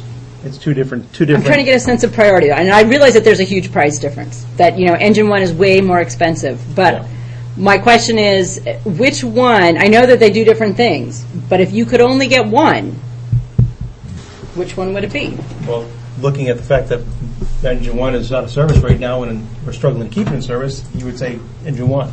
But once we get it fixed and we can get maybe a year or two out of it, we replace this one. So you'd rather do that, try and fix engine one and nurse it along for a couple of years and get this, than forget about this for a little bit, forget the repairs on engine one, and just get a new engine one. I mean, I know the Board of Selectmen said no on that, but we have the option to discuss The problem it. with that is, you're still looking at a year and a half out before you'd ever see the truck. Because you can't get it approved until March. And then, as the chief said, it takes another 9-12 months to get a truck built. So you're still 2 years out. True, but I mean, you're always going to be 2 years out. Yeah. I mean, if it's got to be fit, if you got to replace it, I mean, Dick just made a very impassioned, strong statement that engine one is very, very important, and I'm trying to get a sense of relative worth. With limited funds, which one of these is more important? If engine one is really that critical, if it's really that important to public safety, then despite the additional cost, we should be talking about it. And it's been out of service for how long? About a month. Just about a month now. Yeah. Well, you don't have to wait You're talking probably a year, because you probably can find some of them that are already built. There's stock vehicles out there that you have to hunt for, but again, it's trying to find the right match for cost down. It takes work. But You're saying been out for a month, and it's good, he's looking for money in next year's budget to fix it, so that means you're waiting another month and a half before he can get the money, and then what, another month to fix it, so you've got 4 months that this vehicle is out of service. No, I think you said you're going to have it in service, right? hopefully we'll have it in service by the end of this week, maybe early next week. And then at that point, we have to get the pump recertified and checked, and then we're going to see where we can get. By then, we figure we'll be around that first of the year mark. We'll get a new fresh budget to start So doing you're the still budget. a month and a half out before you can put it in service. But Well, we'll put it in service as quick as possible, but Right, but I mean, after all the inspections and everything. But if the thing doesn't pass, the pump doesn't pass the 1250 or whatever it is, you say you got to get it certified, which you ain't going to. But let's say it pumps 1,000 gallons a minute, it's going to meet your needs until you get the other one. yeah, we'll have to measure that risk out when we get there. Thanks, Dick, for helping me out with that one. Guy, go ahead. Chief, how many pickup trucks do we have right now? Just two. They're both 250s? One's a 350 and one's a 250. And what are they used for? They're general utility use, hauling equipment, you name it. The boats, the trailers. They're constantly used every day. So how old is the 350? 350 is a 2008. There's your answer. Yeah, but again, we need that vehicle, so it's a case where we just can't stick 1,000 pounds of water on it and run that around all day long, because we need it for other purposes. What other purposes do you need it on a daily basis? You're not hauling a boat on a daily basis. Oh, we just use it for anywhere from running to do calls or running to pick up equipment. So we need another pickup truck. We're down to 2 pickup trucks now, and we're constantly moving equipment around. And by using a truck like that and putting a skid unit on it, it takes that truck out of service for us. We would need another vehicle. But wouldn't you be Mark, go ahead, I'm sorry. you say we add pickup trucks to the fleet. We didn't add that F-250 to the pickup truck to the fleet. Chief Fletcher can probably back me up on this statement and give me a hand with this. Many years ago, we got the old Chevy pickup truck. Remember, we had the old car. We got rid of the old car. We got the Chevy pickup truck from Old Man Hebert. We had it painted red. We used that. We used that for a number of years. And then when that went south on us, that's when we replaced it with a pickup truck. I mean, the fleet hasn't grown. The fleet has stayed the same size as it has been. That's not true. I think it grew that time, that one pickup. No, it It may not, right? It didn't. I wasn't there. I can remember buying that thing with the intention that we put the skid tank on, and we bought the skid tank at the same time. I mean, the fleet has gotten smaller. It hasn't gotten bigger. But I mean, as far as pickup trucks, I mean, when that pickup truck went away, the pickup truck that we bought took its place. And it's changing all the time, and the different people have been the fire chief and had different ideas, and that's where some of the the oversight of the whole thing of what it was and what it became and where it's going. It's hard to control it. I hope you can appreciate, Chief, as people who sit here for any length of time or participated any length of time have seen the rotation of personnel come through with different ideas, and this one wants this kind of equipment, and this one wants this kind of equipment. I hope the group appreciates also that the organization has changed over time, and the demands for services have changed also. And to say that, again, we're transitioning away from having apparatus to perform one purpose only, where now every apparatus that we've purchased since I've been here is multi-purpose. For example, we consolidated a pumper and a tanker to one vehicle, 2 vehicles into one, and now we have a pumper tanker. We consolidated 2 ladder trucks into one tower ladder. So again, we're reducing our fleet down. You said that we our fleet's growing. It's not. It's going down. The smaller vehicles are Yeah.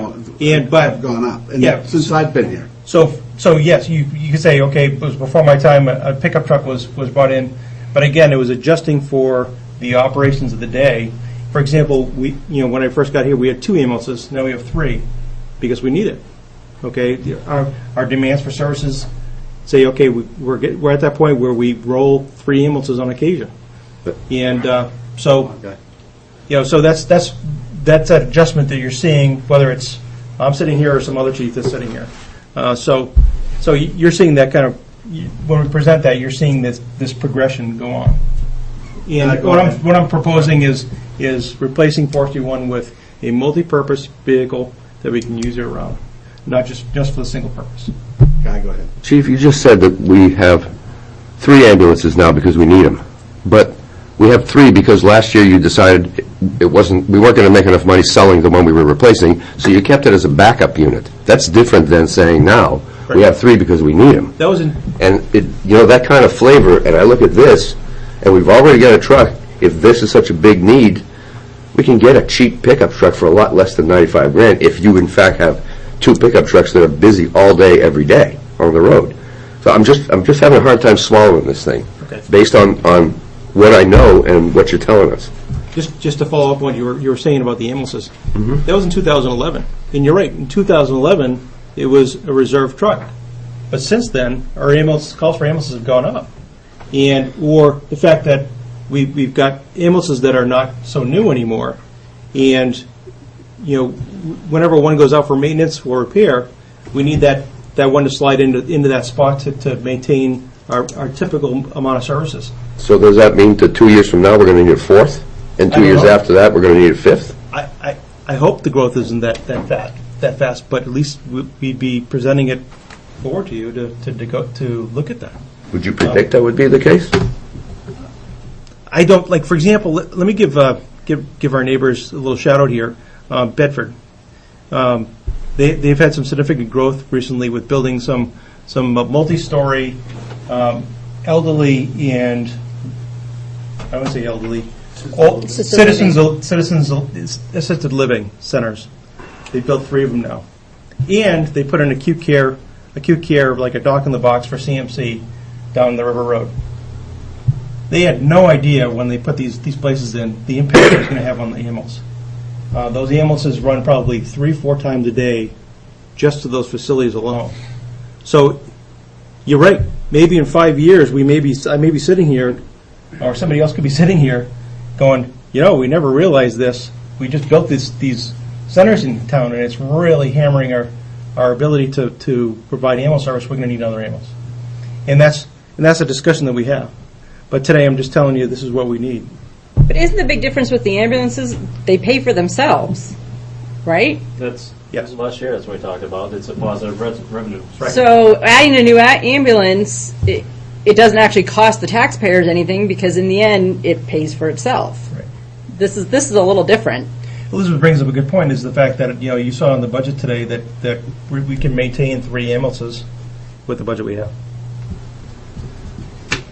So, but is Guy's point that we could buy a pickup truck for what? How much does a pickup truck go for these A days? stripped out cheapo pickup truck at 150, what, 20 grand? All right, well, let's not get the stripped down What's that? cheapo version. Let's get like a regular version that's going to last $40,000. It's got to be a 450 to handle the weight that you're going to have to. But you've got a 250 and a 350 now. You could use the 08 350 for that, and then replace the vehicle you need to run around that's busy all day, the 350 apparently, with something that you can buy for 20-25 grand. So we're still looking at less than half the cost. Oh yeah, to buy a regular pickup truck that they could use to replace $40,000 buys you a pretty nice pickup truck. a really nice pickup truck. Yours would be, right? I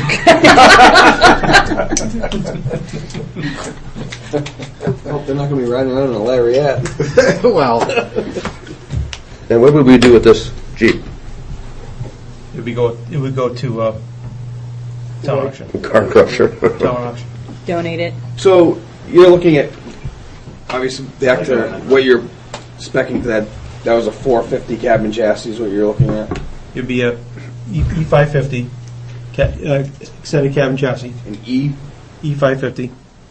That way it hit the glide kit and all the weight requirements that we're going to put on it. So it's gonna be like a van, a short nose? No. E is like your No, I'm sorry, F. I'm sorry. No, say- Sorry. That's why I'm like, No, I wouldn't do that. I'm Diesel? a little confused. I'm sorry? Diesel? Be gas job. Gas. A what? A gas Yeah, vehicle. okay. I question that. I just, as an attack type vehicle, taking 550 out of the woods, that's a big truck. It's not like this where you can get up into a power line with. It's not set up for that. It's not one of those type of vehicles. How often does that vehicle leave the station on a yearly basis? Well, this year has been fairly wet, so it was called upon, but recently with the dry weather, it's been called out. But this year, it's fairly dry, but the previous year, we had probably... Library's doing it. They jump off the bridge, we get a No, follow. we don't have to follow, but The previous year went out, we had 37 brush fires, 37. So, 37? yeah. 37. So it's, again, it's when you're measuring this vehicle to do single purpose only, you're not getting the bang out of your buck that you really, if you're going to spend that much money, that's why I'm saying if you spend a little bit more money, you're going to get a vehicle that's capable for year-round response. Okay, Chief. $575,000. Can I ask another question about the engine thing? I'm sorry, I keep harping on this. So bring me up to speed again on the engines we have. I know we got the tower ladder, and then we just replaced number 5, right? That got replaced? Engine 5 and tanker 5 were combined in a replacement for one vehicle to engine 2. And that was the one that had been sitting out back in Church Street and hadn't been used for a long time, right? It was out of service and we could not repair it. Right. Yes. So that's a pretty recent addition, within the last 2 years, I believe. That was 2 years ago. Okay. Power truck was what, 2 years ago also? Almost 4 years ago. Yeah. Okay, and then what about our other engines? You have a 2005 engine down in Bernardville right now. You have a 1999 engine up in the Terrell Hill Road Station. Mhm. And you have the 20-year-old engine, Engine 1. Okay, and what's the new one called? The It's company? Engine 2. Engine 2? Yep, Okay. And that's at Church Street? Church, correct. Then Church, I assume, is getting the majority of calls for service? All depends. That's the thing is whatever the calls for services, typically it includes more than one station. It's just not one station that's going to respond to alarm activations, all 3 of them, until we find out what's going on. Okay. So, for example, if you have a fire alarm activation at Hannaford's, all stations are going to be activated. Okay. And until we find out there's a problem. Okay. Okay. So continuing on, the fire apparatus capital reserve fund is going to be in a warrant article. Again, it was $75,000 was added in 2013. Just to give you an idea, we have to replace engine 1 in 2015. We have another engine in 2019. That's that 1999 engine that we have. We have a couple boats coming up, and we have an engine looking out to 2023. And we do look out as far as like 30 years to determine, when we need to replace apparatus. And this capital reserve fund takes the sting out of that purchase when the time comes. That way, you don't have this spike in tax demand. And it was quite useful. We had when we were able to get the grant for the tower ladder, we're able to utilize this capital reserve fund to pay for the matching costs for that, and it helped offset the price for the pumper tanker. So for 2014, the Board of Selectmen request is at $100,000. Any questions? Other warrant articles that you can see out there, obviously you have your collective bargaining agreement with the fire union, and also you're going to see a warrant article for the match funds needed for an Assistance to Firefighters grant that we're going to be applying for in the next week. It's a competitive grant, regional grant that we're going to be on board with 5 other communities around us, and to replace all of our fire department air packs. These air packs will be obsolete in 2015 under NFPA standard, and we will need to get them replaced. And this is equipment that we use every day on most fire calls, and it's basically the lifeline for all of our firefighters. Now, that's going to be paid for out of the fund balance? That would be The 30K? with voter approval. It'd be paid out of the fund balance. Correct.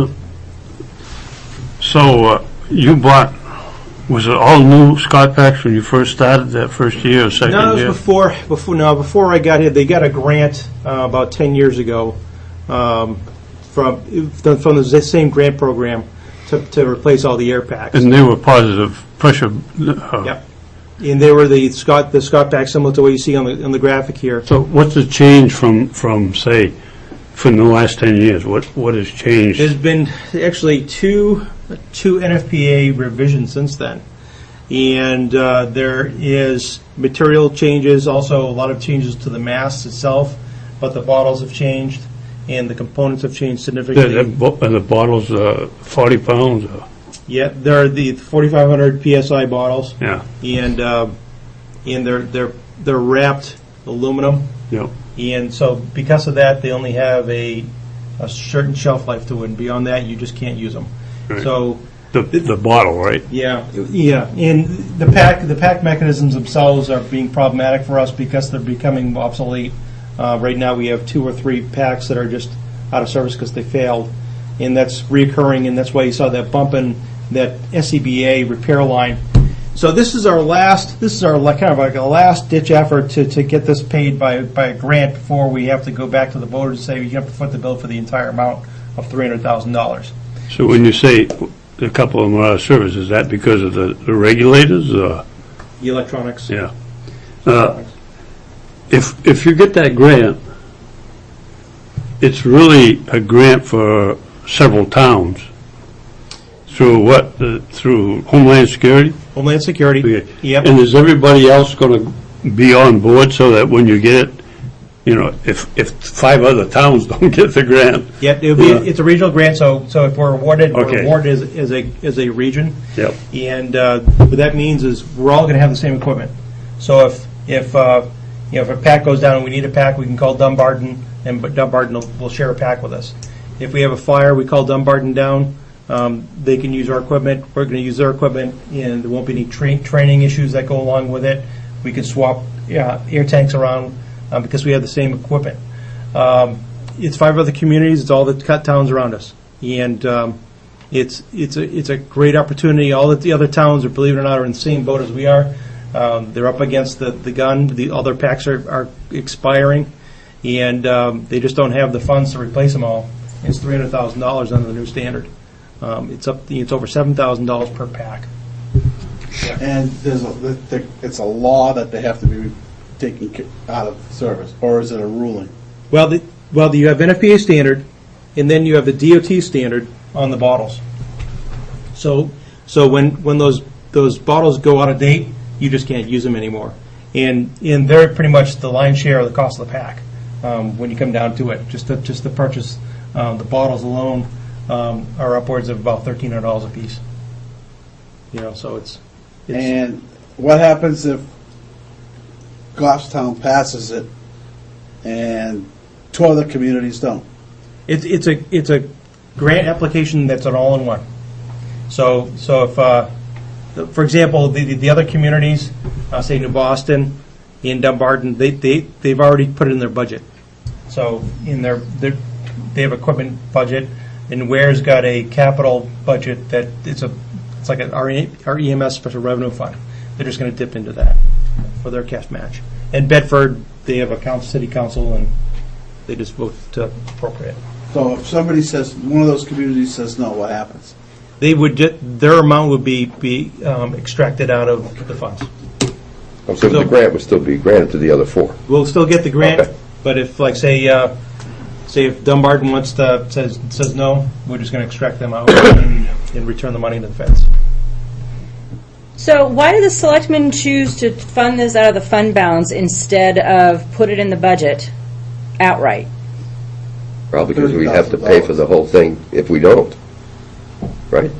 Well, I mean, they could put it in the budget and If we get a default budget, they could still use it, couldn't they? Again, we're opting on the almighty dollar for the people, for the town of Goffstown.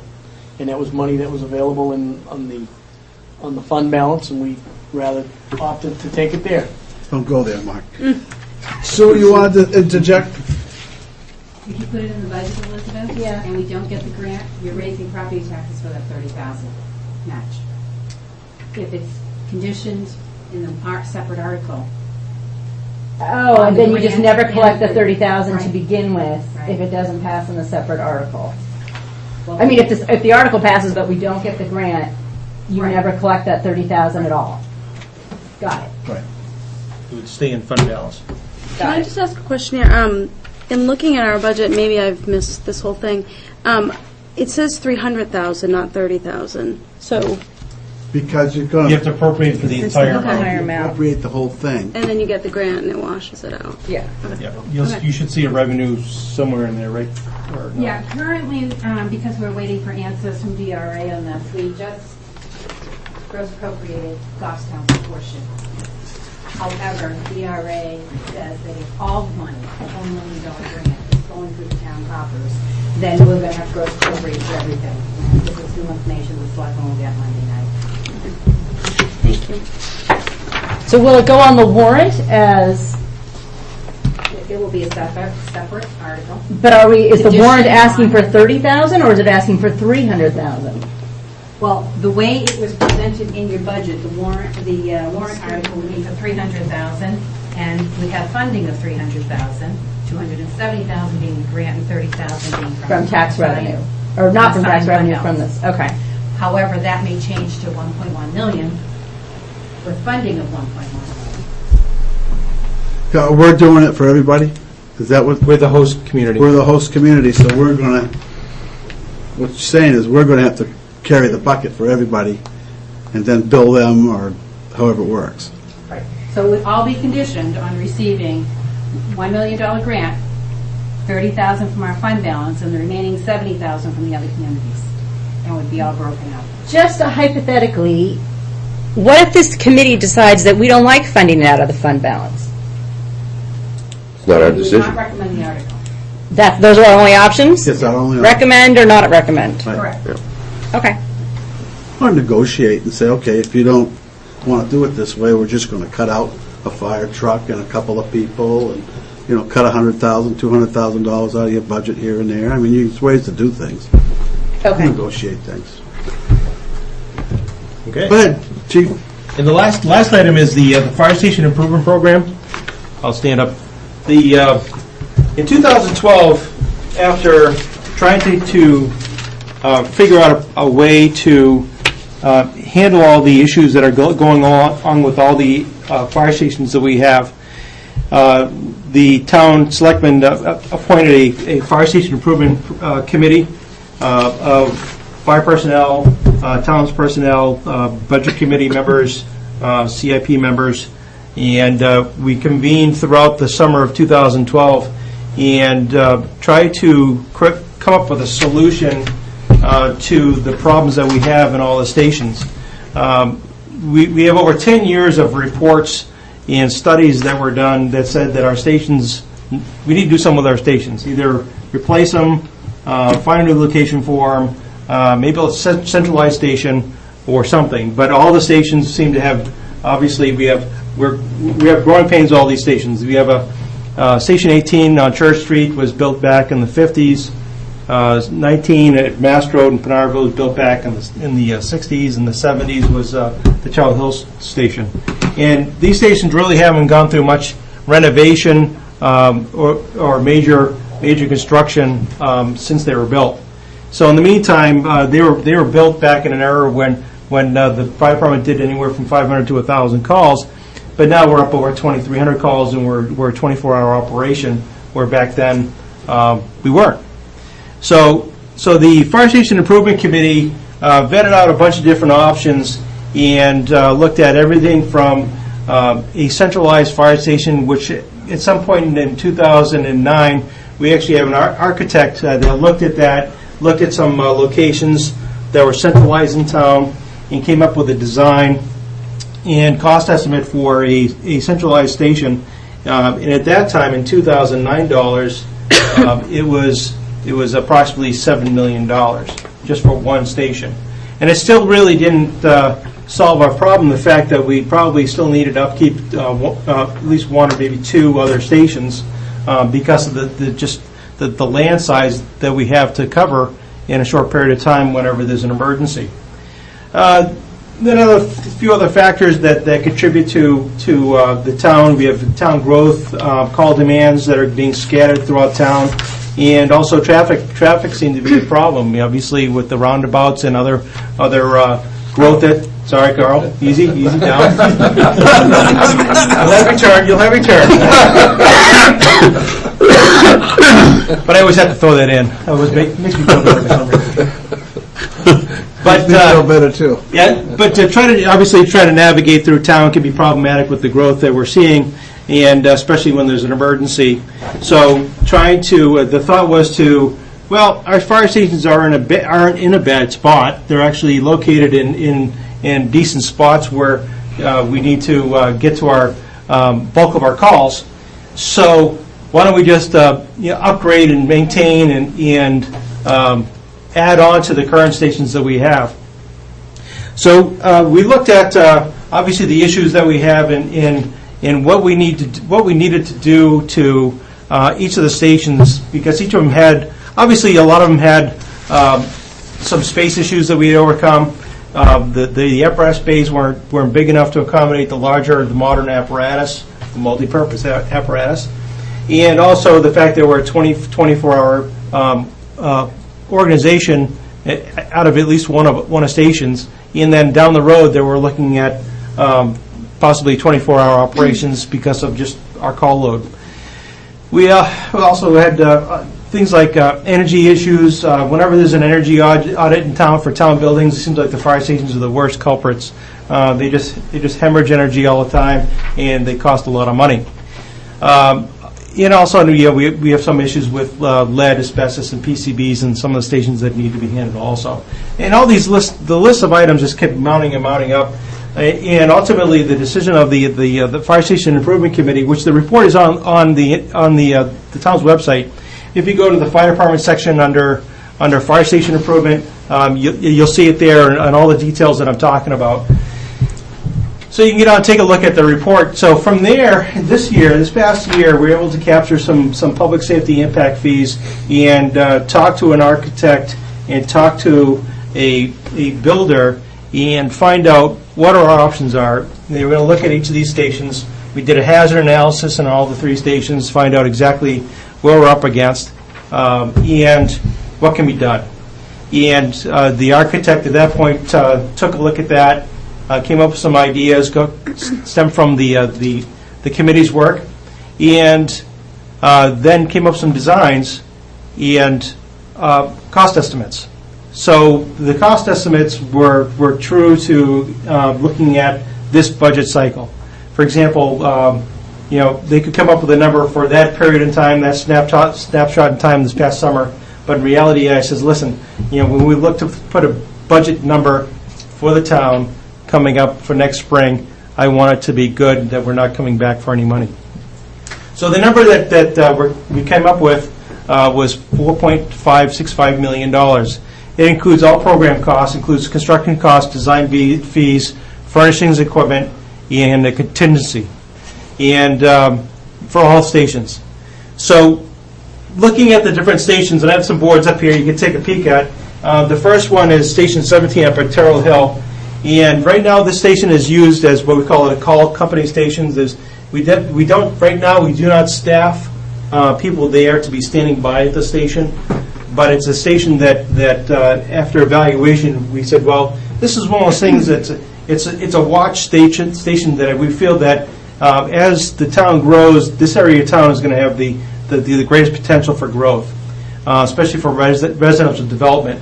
And some of the selectmen could tell you that the fact that with the potential new exit off of 293 could really impact this area as far as growth goes. So this station is located in a perfect spot to serve that section of town, because it does take a while for us to get there from the Mass Road station or from Church Street. So, but in the meantime, the only fire truck that can fit in there now is the one that's up there, is the 1999 engine that's in there, because it has such a low roof threshold, and this building just cannot take on a truck that's any bigger. So the architect went to the architect and says, listen, let's look at a building that can suit us now in the future, 20 to 30 years. So we looked at some of the growth potential. We had actually Brian Rose from planning and development was in that group, and we talked about that. And we felt that by taking the existing station and converting it to the living quarters and the cruise quarters, and then building on an attached apparatus bay that accommodates those bigger apparatus. And I said, well, we need to offer something else to the area that would be useful at the same time. And one of the options was in the foundation, the fact that out in the Turtle Hill Road area, water supply is a challenge. If we have a fire out there, we're bringing tankers in from Dumbarton, Hooksett, Bow, you name it. We're calling for tanker trucks to truck in some water. It would be nice to have in that intersection, the Black Brook Road and Turtle Hill Road area, a nice water supply that we can rely on. And what the architects did is they designed a 30,000-gallon cistern in this foundation under this building. So we could pull up and attach a fire truck to it and then pull off the water right from the station, and it'd be buried under here as the foundation. So again, it's an added element to this station that could possibly impact some of the folks that live immediately around that area. Their insurance rates could come down because now they have a registered water supply for ISO. Church Street. Church Street, again, is our administrative hub for the fire department, and we foresee that it would continue on as that. But again, we're just cramped for space there, and the fact that the apparatus bays are just too small. And so this one affords just upgrading the admin area, keeping that a little bit separate so we don't have traffic, the crews coming through all the time trying to get through. But also it added a two-bay apparatus bay next to it to accommodate the larger apparatus with a second floor. Second floor for the cruise quarters plus a meeting room, training room, and a backup emergency operations center. Right now, the emergency operations center for the town is at the police station, and it's in their training room. This would be much larger and accommodate for the larger incidents. Again, it's upgrading all the electrical, the heating. It's fixing all the little ills that are in here: asbestos, PCBs, lead, anything that's been picked up on in the hazard analysis. Any of the buried tanks that we have out back, they'll be removed and replaced with a propane system, above ground propane system. Lastly is the Mass Road Station, Station 19. Again, this station is in good shape, but the thing is, we're still having the growth issues here also, and the committee identified that this station just needed that larger bay to accommodate the larger apparatus, and this accounts for that. So you're taking the bay space down there and just keeping it for what that is just a work area for crews to get into the gear and get on the trucks and get out. And and you have one larger bay to accommodate either large apparatus or even a ladder truck for the future. Some other fire chief down the road says, so they need a ladder truck because we have new high rises in town. We'll have the ability to put a ladder truck in there. It also has the second floor for cruise quarters, and we're reorganizing, making sure that the training classroom is upgraded, and we have office space up there and locker rooms and kitchen space that's upgraded. And that's Station 19. The big thing about Station 19 is also we discovered the fact that when they did Mast Road construction, we noticed that when they opened up Mast Road that the natural gas line was right in front of the station. And I don't know why we didn't take advantage of it. So this, again, fixes all the ills that we didn't take advantage of in the past. We'll tie into the natural gas, try to keep down our energy costs, and maintain a station that can go 25, 30 years down the road. Is there enough land at all of the 3 different stations so there wouldn't be any land acquisitions? No land acquisitions. We actually have pretty good-sized lots that are in good shape. Good shape. Just out of curiosity, with all the narrow roads in town and hard to get through with the roundabouts and with anything large, Okay.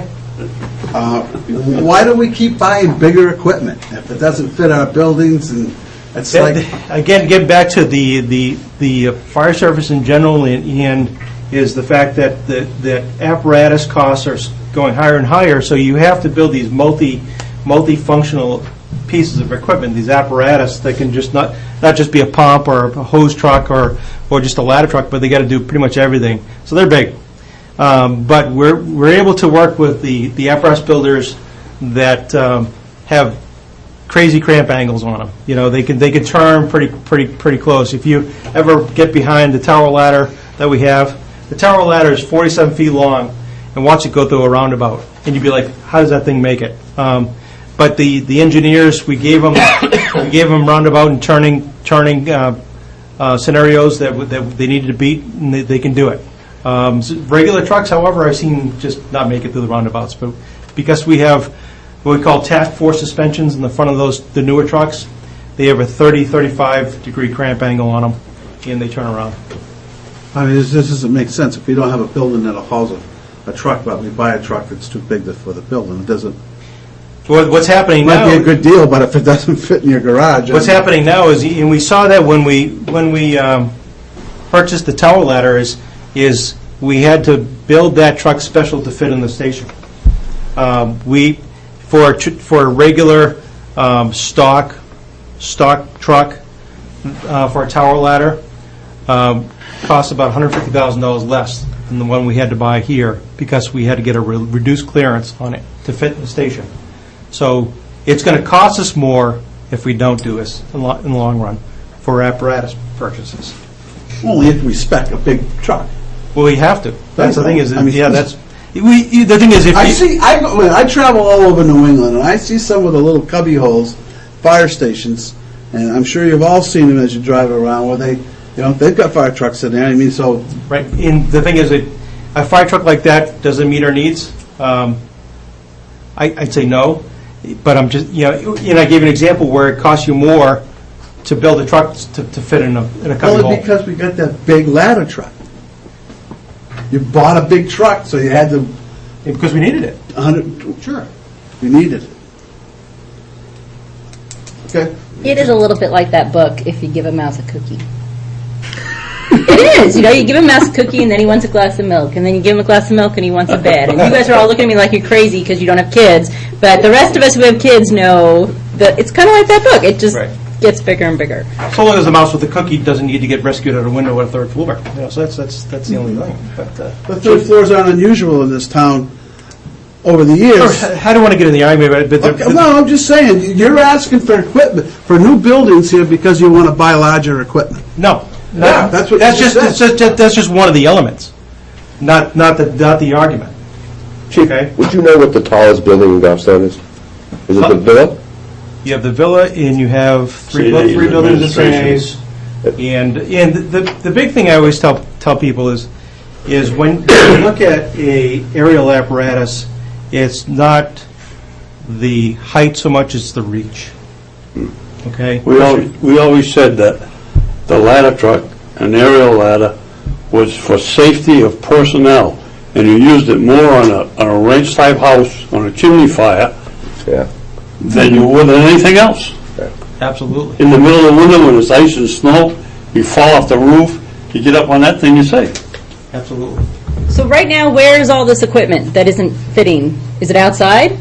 No, we have it all in what I'm saying is the apparatus is in the stations now. But, for example, at Station 17, the truck we have in there is the only one that fits in there. Okay. We have no other vehicles that will fit in there if that one goes away. Okay. So we need to do something. And the apparatus is just one element of the equation. You have these are just certain bullets is just the multiple of elements that we're up against, and it's decades of not doing anything is built up over the years, and now we're at the point where here's an opportunity where we can fix it for the next 20, 25, 30 years and get all the stations done. Okay. So what's the breakdown? In the bottom where it says bond, public safety impact fees, loan, and reserve fund, what's all the breakdown? I put that out there because it's the option, obviously, to fund it is through bond. We also have an option to use impact fees to bring that number down. And right now I talked to Brian Rose, and there's over $100,000 available in public safety impact fees today. There's loan options that you can get. There's government-backed loans through the FDA that would come into Goffstown and supply us with a loan. And the use of unreserved fund balance could bring down that number. And if this project goes forward, there's amount of grants that are out there that can be tapped to bring that down. For example, we have to upgrade all the generators in each of the stations, and I'm pretty confident that I can get grants to pay for a good portion of those. But in the meantime, we have to put that number out there. So how much of it would we be paying the first year? I mean, do we know what we're asking for? So, for example, I ran a bond schedule this past summer for CIP, and the New Hampshire Bond Bank had, if you remember, it was like 4.5%, and I want to say the bond schedule for a level debt 20-year runs about $300,000 per year for every year for 20 years. So you're looking at a tax impact of $300,000 a year for 20 years. Correct. We talked to Don Borough in finance, and looking at our current assessed evaluation, it equates down to, I think you already said, about $25 or $26 per $100,000. Okay, so if the average house is assessed in this town for roughly $200,000, say $200,000, $220, I think, or $215 or whatever, it'd be $50. $50 a year is what you're adding on to the average taxpayer. So $1 a week. Okay. I had another question, but I forgot it. So looking at this CIP, the selectmen have approved or gone along with $4,565,000 for the whole works for this year. For this year, for the entire project. Okay. So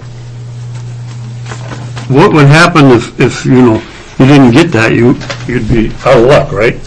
So you put all your. We have to go back again like any other project. Wouldn't it be better to do one at a time? Would it be easier? Or? Well, it's one of those things where we discussed that too. And Felix Pelchat's here. He was one of the members of the fire station committee, and he was a great asset in the committee. And the fact that we looked at separating. Each project may cost a little bit more than the others, but when it came down to bond issuance, you have to have then separate bond issuance fees. That costs money, extra money, that instead of just running one bond. If you run a bond warrant article, say for Station 17, you may not be able to garnish the support from the other areas of town because they feel it's not their fire station. Yeah. In reality, that it's the entire town's fire station. What would be the priority if you had to do something like that? Which one? Well, you have. It's like trying to pick your favorite child. What's your favorite child? Yeah, I don't know. It depends on which one's causing the most problem at this point, I guess. Probably Station 18, right? Station 18 is the oldest. It shows the like anything else that's of that age. It's running some issues. And the fact that it's a busy station, it's the station that we utilize for 24-hour operations, and it's beyond its capability at this point. Has any thought been given to taking the exit off from Church Street and put it on to North Main Street and trying to buy that piece of property that Tommy Hall owns? Carl, that's one of the options that was presented during the CMAC committee to try to determine how they deal with the traffic demands downtown on Main Street, and that was one of the options. It was actually coming in. But that was a street. It was, yeah. Or was it more than a street? Was it the whole thing all the way through? It was a one-way, what the CMAC committee came up with, and please chime in, McFarland Johnson came in with it's a one-way loop, so it was a one-way loop that went past the station. But that didn't go through. It was not recommended. Yeah. Any other questions? I think what the board, I'm Felix Pelchat, I was on a committee. I think what the board has to realize is that these issues have been looked at over the past 10 to 12 years. With the latest proposal was, before this one, was almost a $7 million project for one station, where this committee looked at the 3 locations, the response times, and said, the stations are perfect where they are, we just have to upgrade them. And like the chief says, how do you pick one over the other? If we went for Pinardville, people in Grassmere or Goffstown would say, we don't want it. Same thing, Church Street goes for it. People in Pinardville say, no, we didn't get it, so they're not going to get it. So this is why we decided to go over the whole package at once. The truth of the matter is probably that Station 17 is the worst.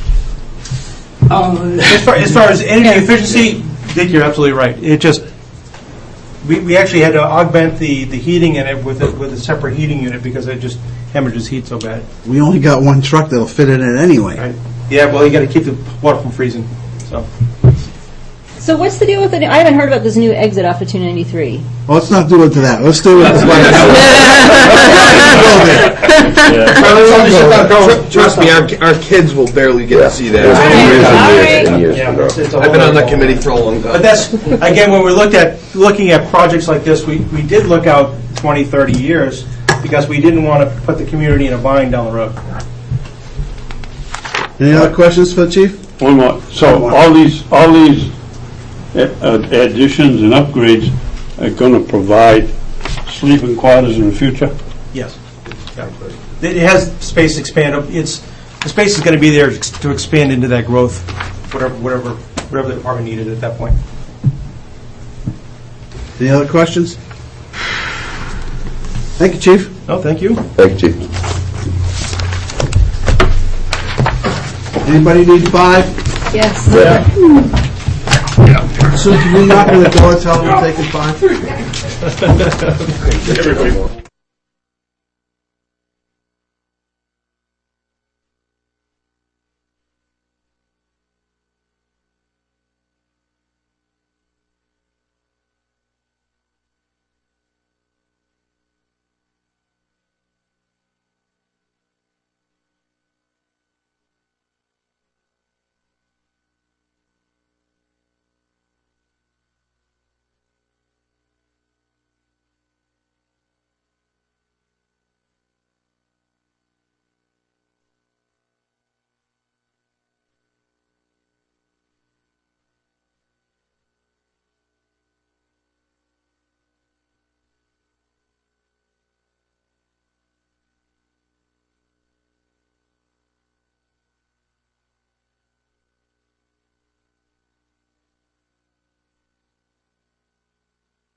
That's not much better, Carl, I gotta tell you.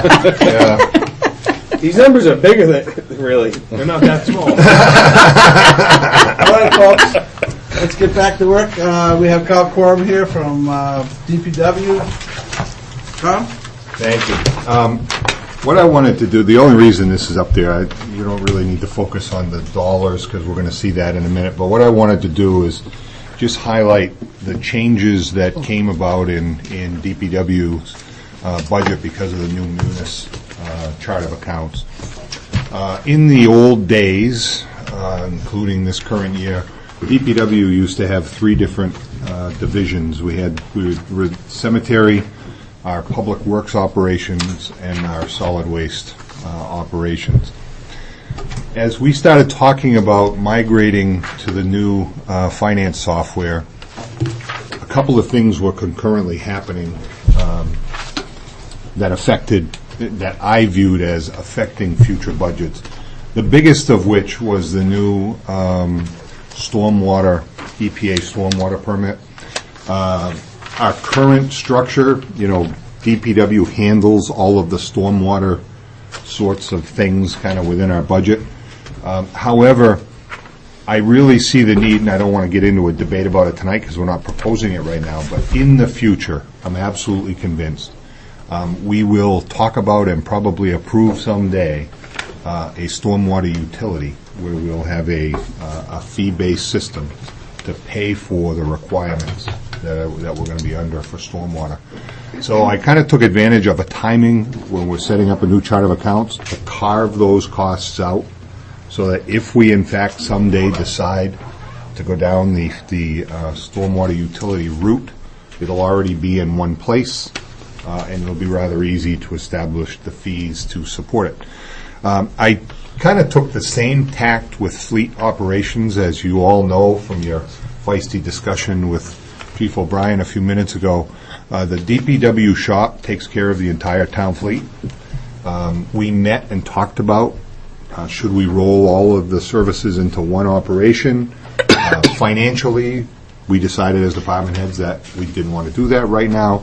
However, by creating a cost center for it, I again establish it as a place we could think about creating an enterprise fund. A lot of towns are doing that now, where their fleet garages are actually an enterprise fund within the town budget, and it becomes self-funded, and essentially it's like they bill the departments, and that's what generates the revenue to support the fleet operation. Not proposing it right now.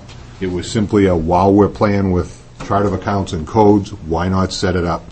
If we decide not to do it someday, it just means I got 5 divisions instead of 3. So it's really no change. But it conveniently sets up these things that I see as potential in the future. That being said, for this year, it creates a bit of a confusion, and it's the same as the conversation you had with the sewer commission. What we did, and again, this is a strength that Munis gives us. The way payroll, for instance, works now, my secretary inputs time cards into a spreadsheet. She divides it up as best she can on how people work. That gets emailed down. We don't handle paper anymore. We email the spreadsheet down to town hall. I guess they would probably print it because it's easier to hold a piece of paper in the hand. But then they sit there and have to code it into a system. Once that's done, it gets printed for the selectmen to see the warrant. And then if it's outside department, a bill has to be generated again by my secretary to the sewer department. The sewer department has to review it, approve it, send back a reimbursement. There's a whole bunch of paper going around. The way Munis is going to be set up, my secretary will code in the time card. She'll put the code in for sewer. It'll automatically hit their budget the minute she codes it in. When the selectmen approve the warrant, everybody gets paid, and the actual expenditures to each division reflect. This is what happened last week. Will it be perfect? No, it's a budget. I can't say that exactly the same number of hours will be spent this year as what was spent in 2013. But we looked back over 3 years and we saw what the averages were. We made our best guess based on this is the average expenditure. You'll see that broken up. Well, you won't see it because you're seeing all the rolled up numbers. But from what Sue says, you've got that detail that shows how every employee is broken out. But in cemetery, that's always been a little bit of a contentious thing with the cemetery trustees. We have an employee that isn't 100% of the time in cemetery, so why should we budget him 100% of the time?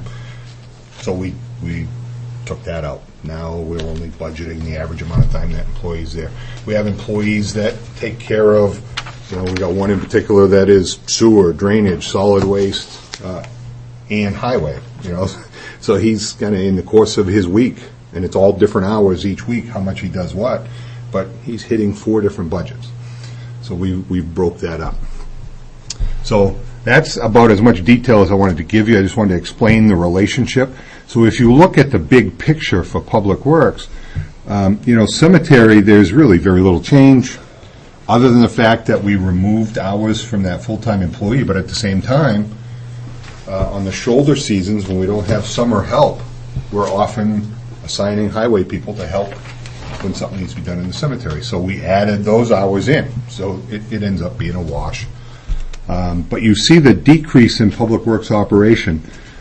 It's not truly a big decrease because we didn't used to have stormwater and we didn't used to have fleet. Those used to be rolled up in the highway.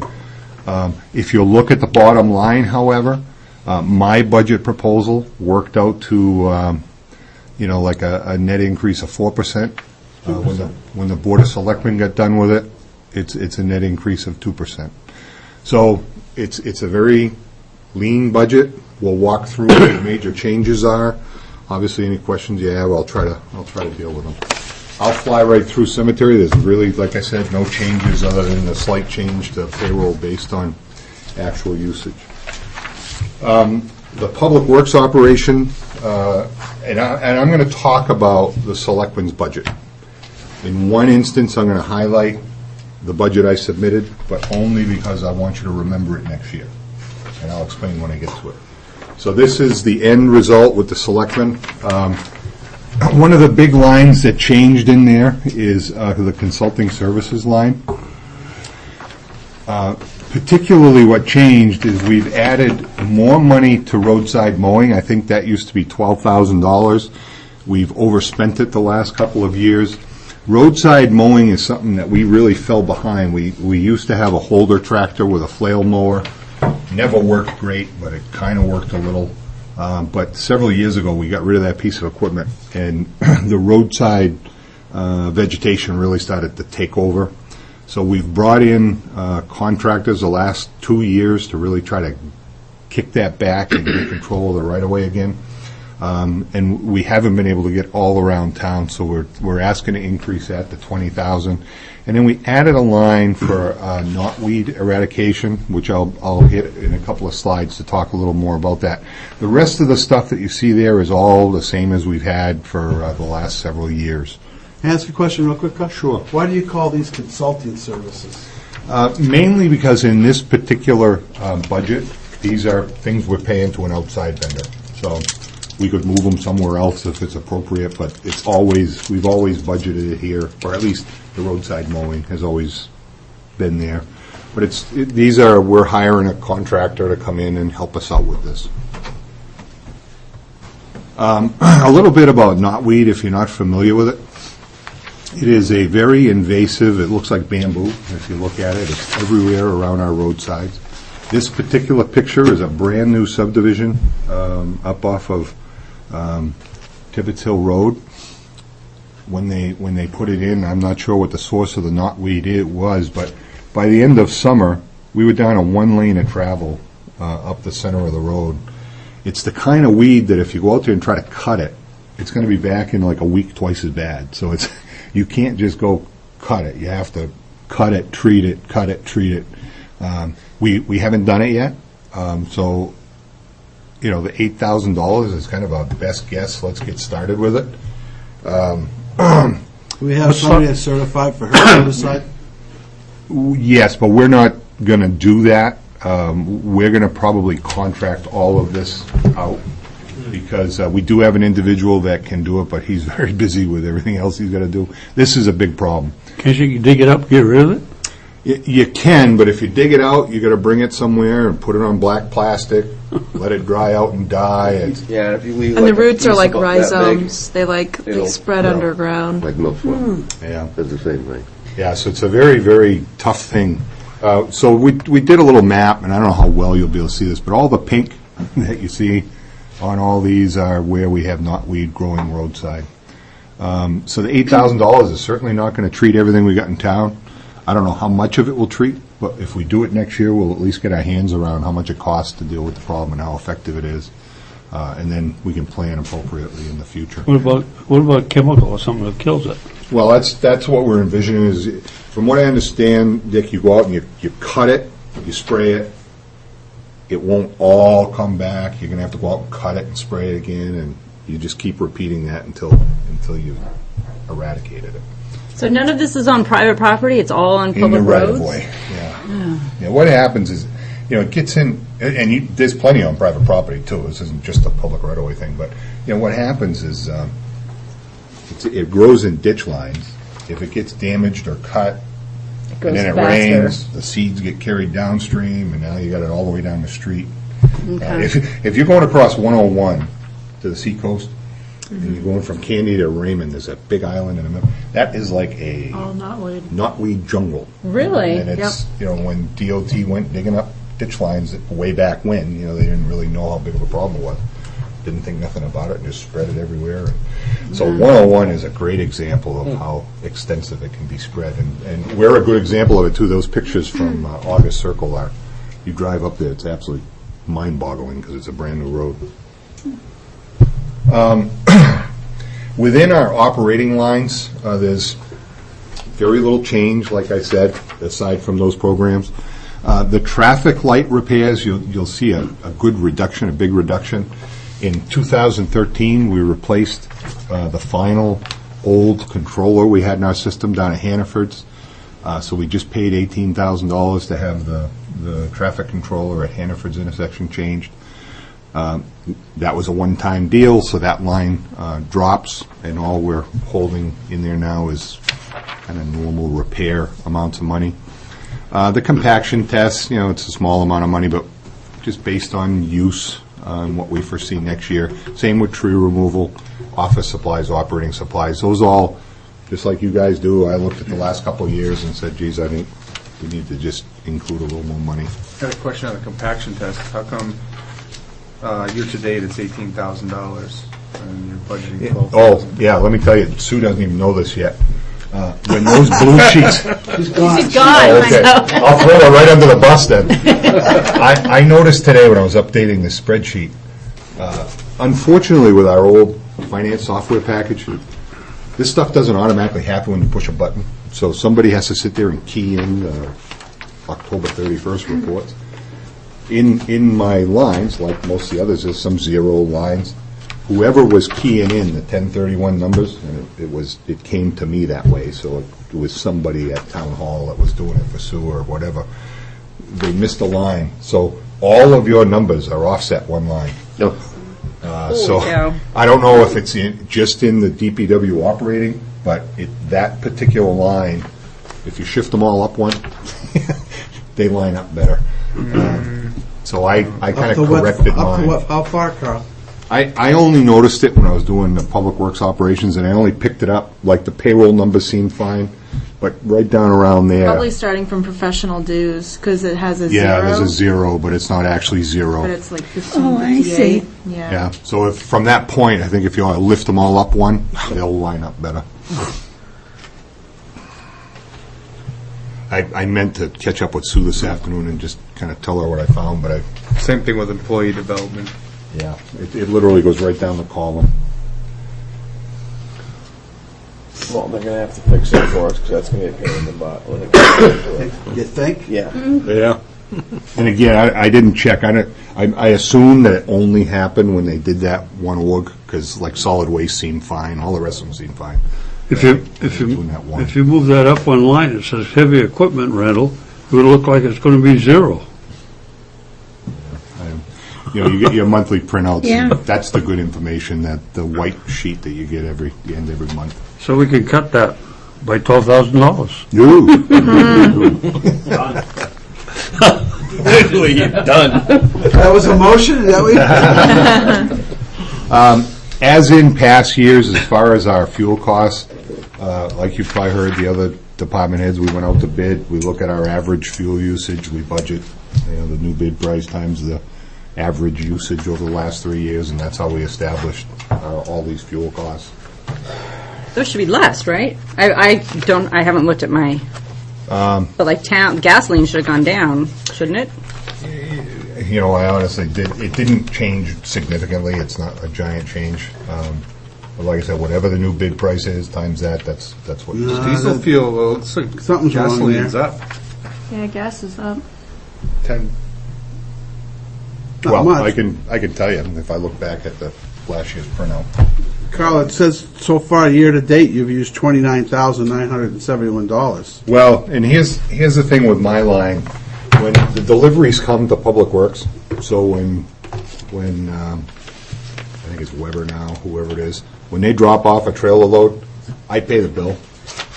And then it gets allocated to all the departments, and then they go straighten it out all the departments, and then they adjust everybody. So sometimes my line looks like, oh my God, it's way out of whack. But especially when you're looking at a gas bill, I don't have too many gas trucks. That's PD's gas. I just paid the bill. So I'll get it back when Chief Sullivan approves the monthly report. They'll credit it back into my line. So you can't really look at that, at a point in time. All right, everybody done? Because this is my show right here. This is the Sorry. important part. One thing, this has been going on for several years, and I haven't really wanted to toot a horn or highlight it too much publicly, but this is something that I really am kind of proud of what we've done, and I think it has a major impact, and it deserves to be told. What we're looking at here is, you all know, if you've been on this committee for any length of time, we always look at an average, because you never know, winter to winter, you can't compare last winter. I've always used a 5-year rolling average for how much tonnage to budget and how much we should use. And so if you look at this graph, there's two pieces of information on here. One is the cost per ton that we've experienced. No surprise, as petroleum has taken spikes, so has the cost to truck salt to our shed. This big blip here in the middle was the year that DOT Commissioner Campbell decided that the state would save a ton of money if they didn't include municipalities on the state bid. So for 1 year, we got caught because what Commissioner Campbell didn't really do is let us know that until the bids were open. So we kind of have a 1 year where we took it on the chin hard. And then he added us back into the state bid the next year because everybody screamed bloody murder. So the price of salt has been trending up for many years. But what we have done back here in early years, we saw our salt use, it was going up significantly. So back in here is when we started really paying attention. And specifically what this ties to is we got our second 10-wheeler in the fleet.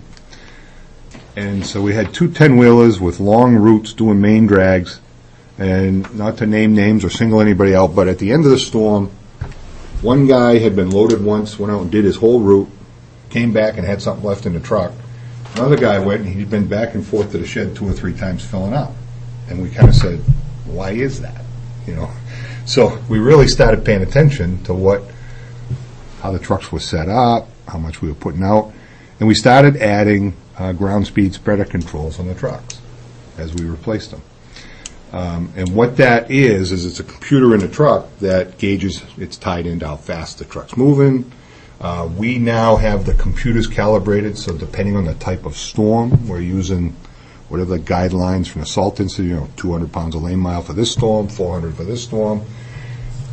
So we had been converting the fleet for several years. When we moved to the transfer station, which is kind of right in here, we also realized, hey, we have a scale house right at our facility.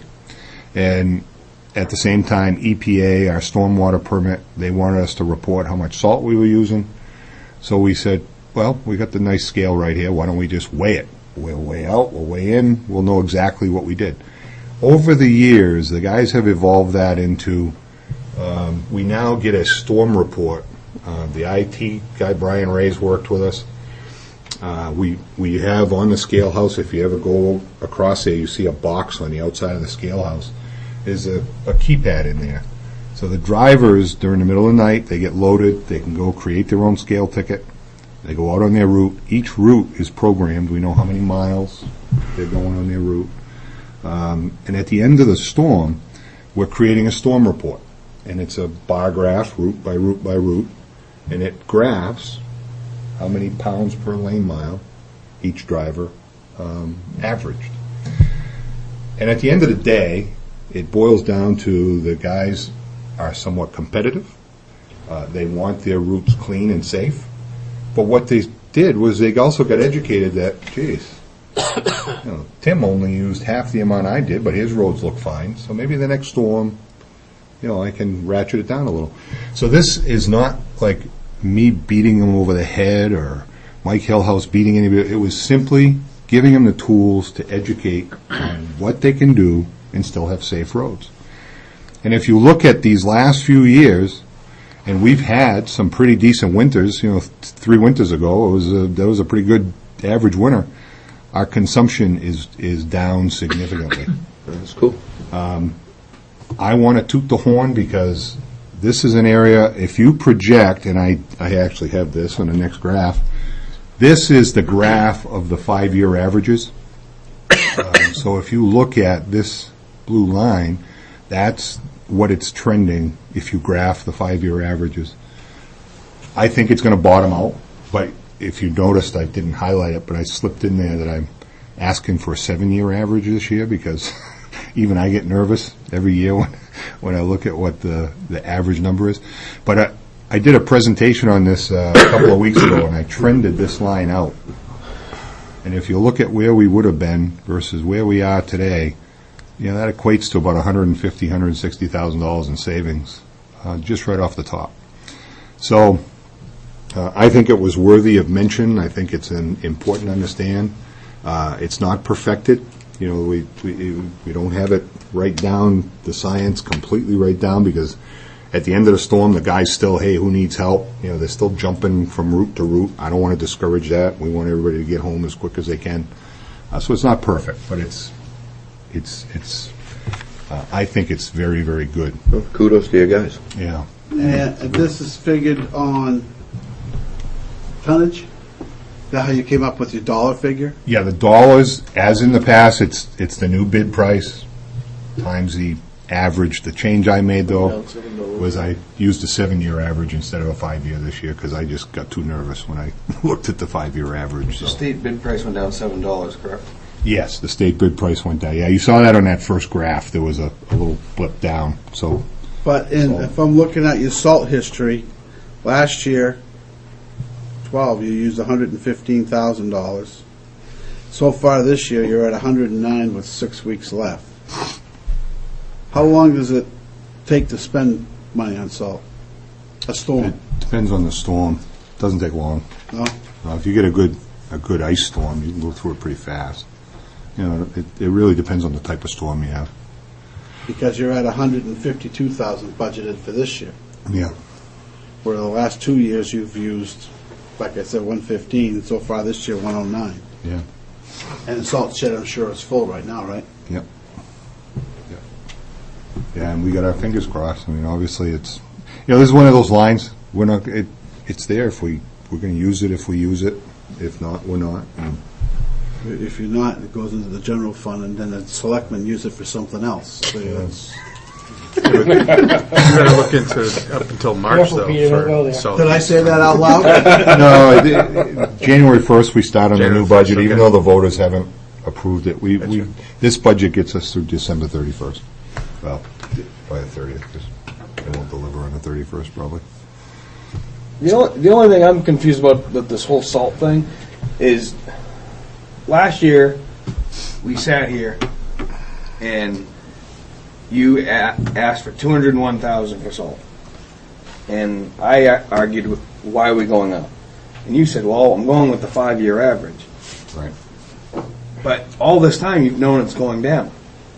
But yet, we kept getting, I guess the salt budget kept going up. But yet, No, actually, you're showing me that it's going down. This is one of those perception reality things, Brian. I got to go back now and show you, because if you look at the graph, Yeah. the dollars have been going up. I mean, have been going down. Well, you budgeted in 2012, you budgeted 190, and then 2013, the current year, you budgeted 201, so you had a No, and I guess that's all I'm saying. It just be, that's great that that's what's happening is happening. But I guess when I sit here last year and kind of argued with you about why do you need more money and you're like, well, we didn't have much snow. Yeah.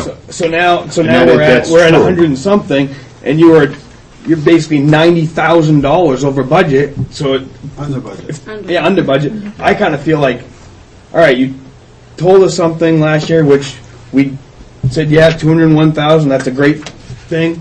That we're going to go with what Carl says, and now we're coming back, and I'm getting a totally different story. So you have to understand. I'm kind of like, all right, what do I believe now? The nice thing about what I tell you is, it's right there in data. Look at it. We can look back 15 years if you want to. It's all right there. That's what I told you.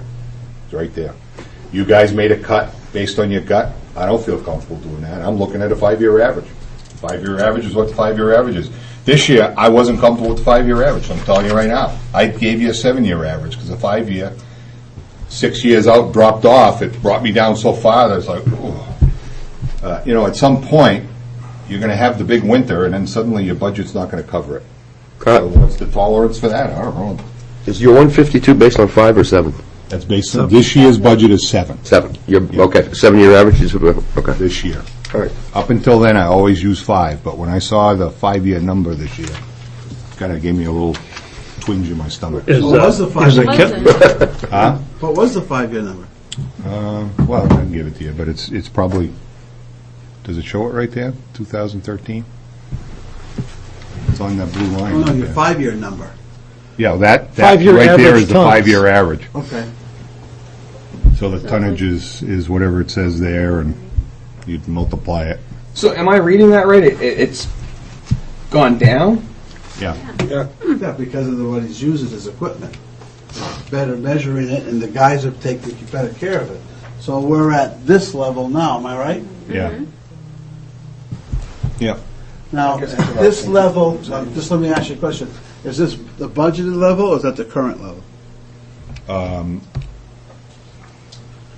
So it would be more like 125,000 if you were. Yeah. $125,000. I'd have to get back to you with the exact. Just looking at the graphs. I know it was too small. I was very nervous about it. I like the story, I just don't like the result. Yeah, but, I mean, you got, sitting where I'm sitting and where we're sitting is, okay, I've been using the 5-year average, and now the 5-year average is, well, maybe that's not enough money.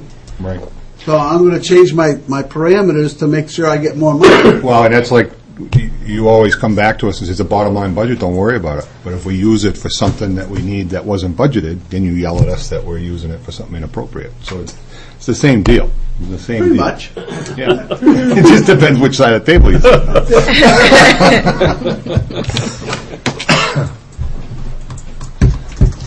Another big story this year is bridge repairs. And I got quite a few slides on this. In next year's budget, there's only a couple of things here. This item is in our operating budget. We have a line in operating for bridge repairs. Let me just tell you how we got to the point where we have all these numbers. When we did East Dunbarton Road last year, reclamation job, we didn't really, we rely on DOT comes out and does bridge inspections for us, and we get every 2 years inspection reports from their bridge engineers. And that's kind of what we rely on to tell us whether we got problems with the bridges. When we went out and reclaimed East Dunbarton Road, there's a bridge there that, in my mind, was a fairly new bridge. I mean, it wasn't built in my 17 years here, but it was built shortly before I got here in the early 90s. So I never would have thought of that bridge potentially being a problem. When we got out and we started peeling the pavement off the bridge deck, we noticed that the expansion joints were in really, really tough shape, and we got under the bridge, and it was scary how much damage there were. You'll see some pictures.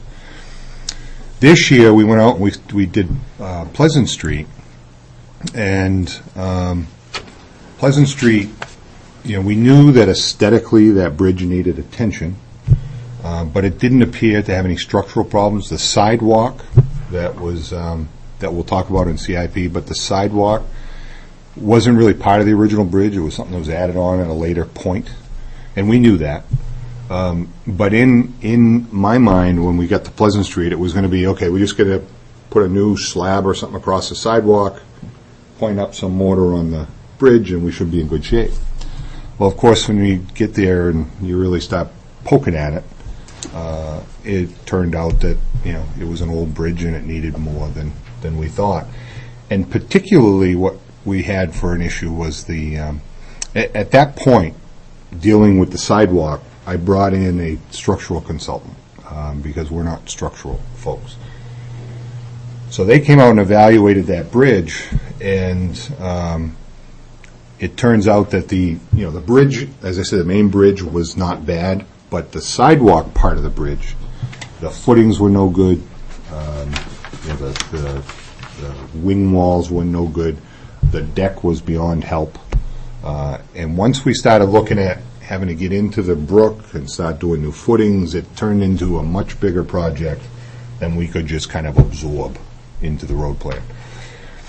So I made the decision, and I say I made the decision because I didn't come out and make it a big community debate. At this point, we had the road torn open. We had school was out. We had a short window to get things done. So we kind of made some decisions to just move quick. At the same time, we had issues on the big bridge on Henry Bridge Road. I had attended a seminar in April, and I saw a presentation on a truss bridge that had been damaged, and then the whole bridge ended up in the water. You guys saw it on the news. It was in Washington State or wherever it was. And we had some damage on our truss bridge, and when I saw that, tied the two together, I said, man, I got to get this all looked at. So I had these bridge consultants in town. We had them go around and assess the bridges that we were worried about. They gave us a study that, and this isn't design stuff. This was just their kind of take on it. Things that we needed to do. In this category are things that we need to do kind of easily, quickly. They're within our ability to do it as a maintenance item. The Tyrrell Hill Road Bridge is exactly like the East Dunbarton Bridge. They're sister bridges. They're the same company that designed both, built both. Well, we installed them. When these bridges were done, and this I'll just head off any debate because it's just for the record's sake, back in those days, the early 90s, the town of Goffstown was very good at leveraging our workforce against state funding. We basically got these bridges for nothing to the Goffstown taxpayer because we installed it. Our forced labor account was served as our match. The state paid 80% grant money. We went out and bought the cheapest bridges money could buy so that the taxpayer of Goffstown didn't have to come up with a big chunk of money. To replace what was there at the time with the amount of money that the town of Goffstown had to work with, that probably made a lot of sense. But now here we are 20 years later, and we got bridges with some major issues. Henry Bridge, it turned out that my concern about the structural members on the bridge was not founded. However, the footings, when that bridge was done, the decision was made that the old abutments could stay, they could be recapped, we could reuse them. Those old abutments, I don't know how old they are, but they were from the bridge that was there before. They have a lot of problems now. And the wing walls that we chose to build back then was that Versalock block stuff, which seemed like the greatest thing since sliced bread, but it's a dry cast mortar. We now have learned that if there's going to be any wet salt stuff touching it, it's probably not the best application. Well, guess what happens when you put a big retaining wall along the edge of the road where all the water's just pouring over the wall? it's basically melting. So we have a lot of issues. What you have here, this $46,000 request, is these maintenance items that we want to do next year as kind of a bundled package on these 3 bridges. And we'll talk about, later when I'm talking about CIP, I'll talk about some more big ticket items in the out years of CIP. This is just a picture of Henry Bridge. This is the CIP, estimate. And again, we have not studied options here. This is just, if we had to replace this bridge, this is what we're looking at. Since we did this, there's a possibility that we could lift that structure off of those abutments, replace the abutments, and swing the structure back in there and be fine with it. But that takes somebody with more know-how than me to really look at to see if it's really possible. So as we're moving forward, those will be the kind of things that we look at, but we have to deal with those abutments. So the estimate, the $2.8 million estimate, is based on a complete bridge replacement. Well, structurally, I'm not crazy about that deck just because it's so flexible and, we have to go That in deck there. has been breaking up a lot, hasn't it? Yeah, and there's just there's no concrete. Usually you have a corrugated deck with concrete on top and then they pave. That's just paved right over the corrugation. So every time you go over it, the whole deck is flexing. So just the story with that bridge is every 2, 3, 4 years, really, we're going to have to go redo the whole paved surface because it just can't hold asphalt.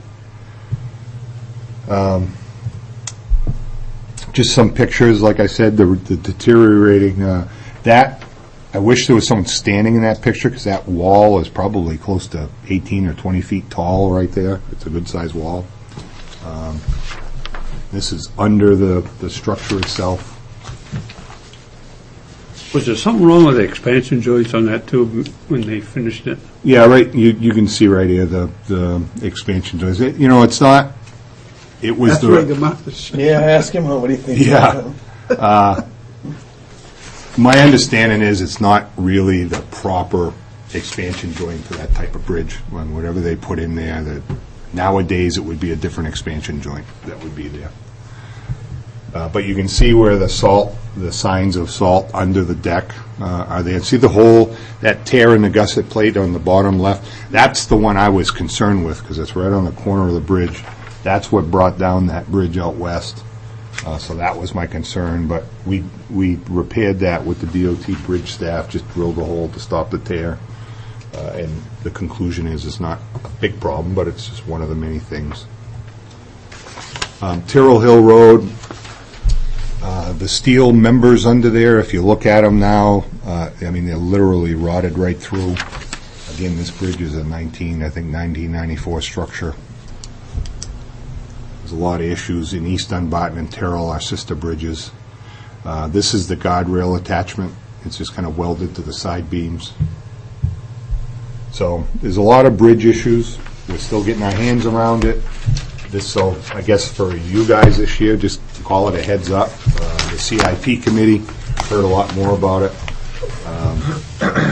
And in the next few years, you will all hear more about it. Stormwater operations, as I said, this is a new code for us, a new org. We pulled, I think there's portions of 4 of our existing employees that have been broken out and moved into this line. And I told you I would stick to the selectmen's budget except in one case. This is the one case. What my request was $417,000. What I submitted for a budget to the selectmen was based on, it was our best guess if EPA would, let me just back up in case some of you don't know. Last year, probably, I want to say July-ish maybe, we got, no, actually it goes back to February. We've been operating under an EPA stormwater permit that was issued in 2003. That's when the Phase 2 stormwater program started. It was supposed to be a 5-year permit. In 2008, EPA issued a new draft permit that was supposed to replace the old one. They got so many comments back that they decided, it took them 5 years, and they decided rather than try to issue that 2008 draft, they just totally redid it and issued a brand-new draft in 2013. We submitted comments in August on that permit. Comment period closed in the middle of August. Us, along with a whole bunch of other people, other towns, submitted comment letters. We don't know if EPA now has those comment letters. They could issue a permit next week, they could issue it next year, they could issue it in 4 years.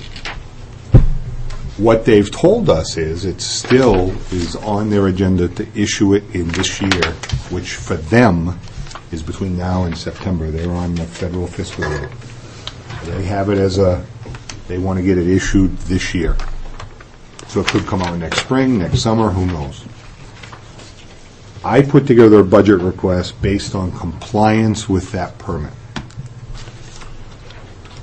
I have no assurances from EPA. We don't know what will be in the final permit.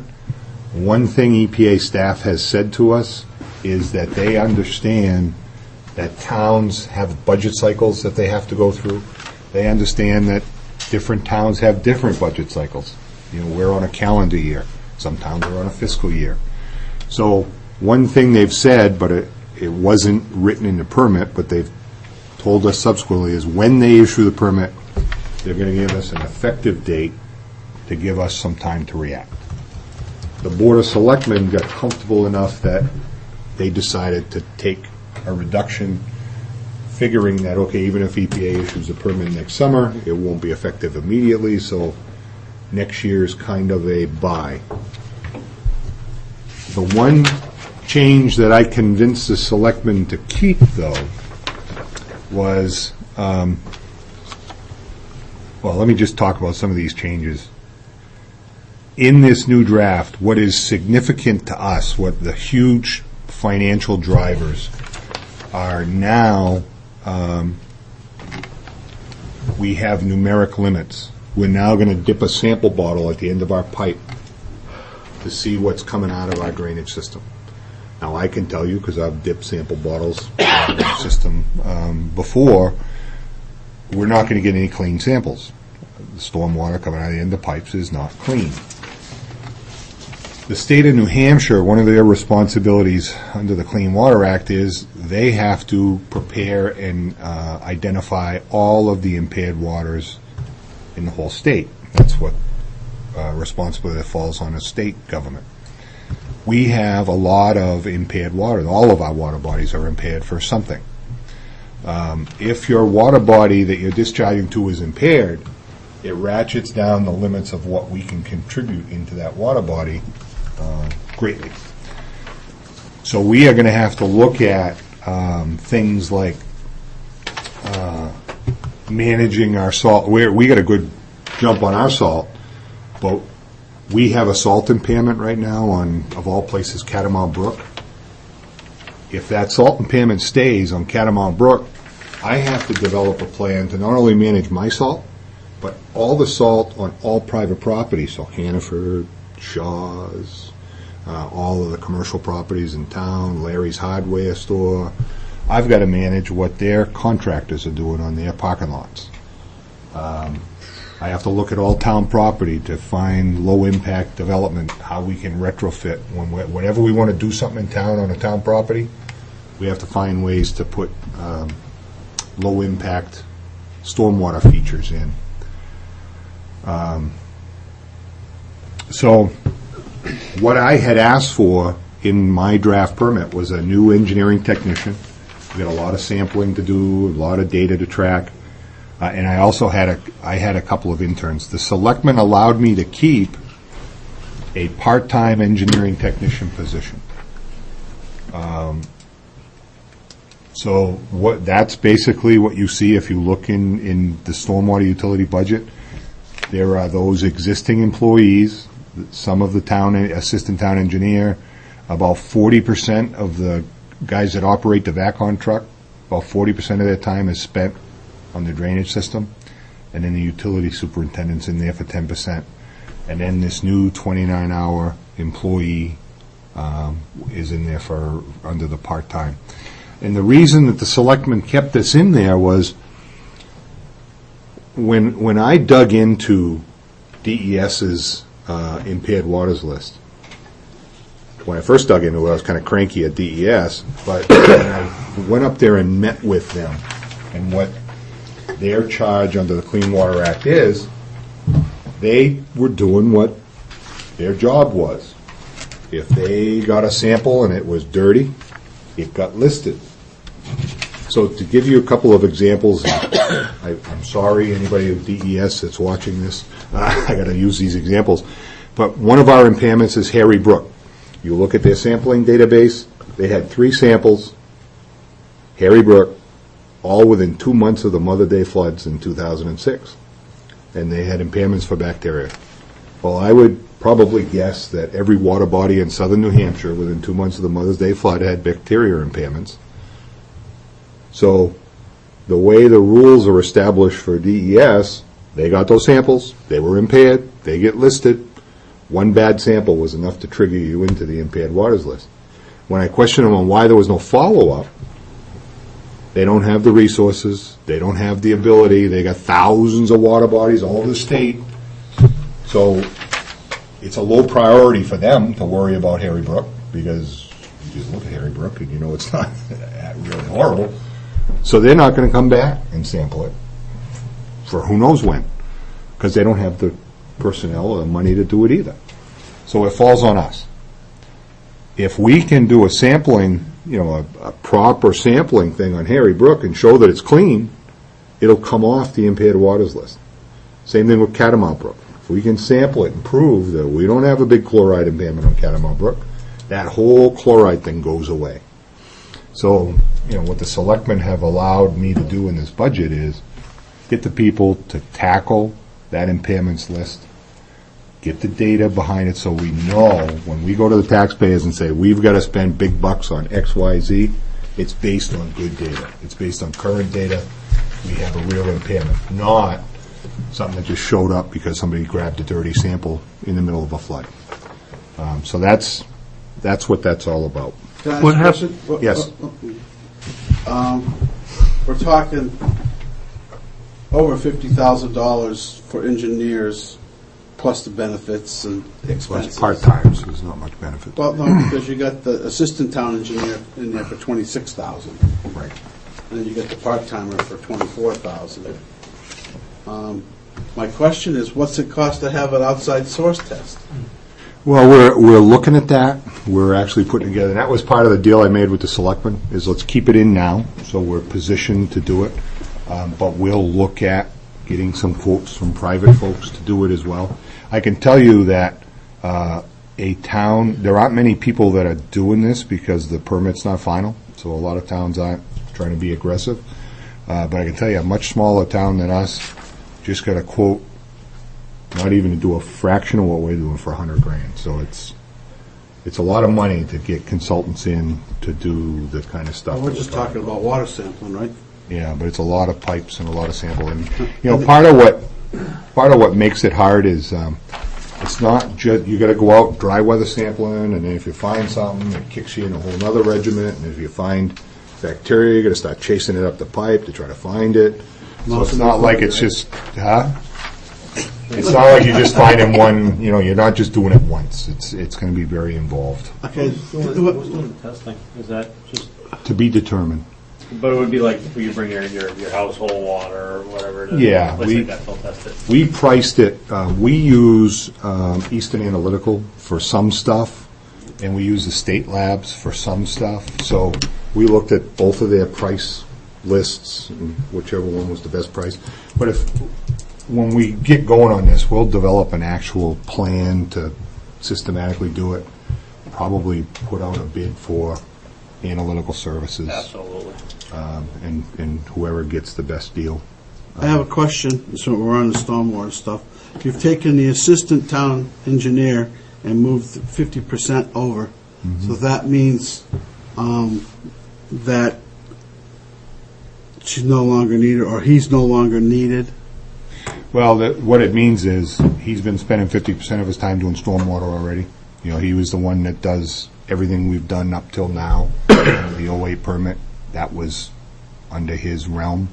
So now that I've created this budget thing. We're just allocating him where he spends his time. Okay, then also, we're talking about engineers. Can you supply me or us with the revenues, when we hired the engineer, took the engineering into town, what was going to be paid for by contractors? I don't even have to look. It's almost nil.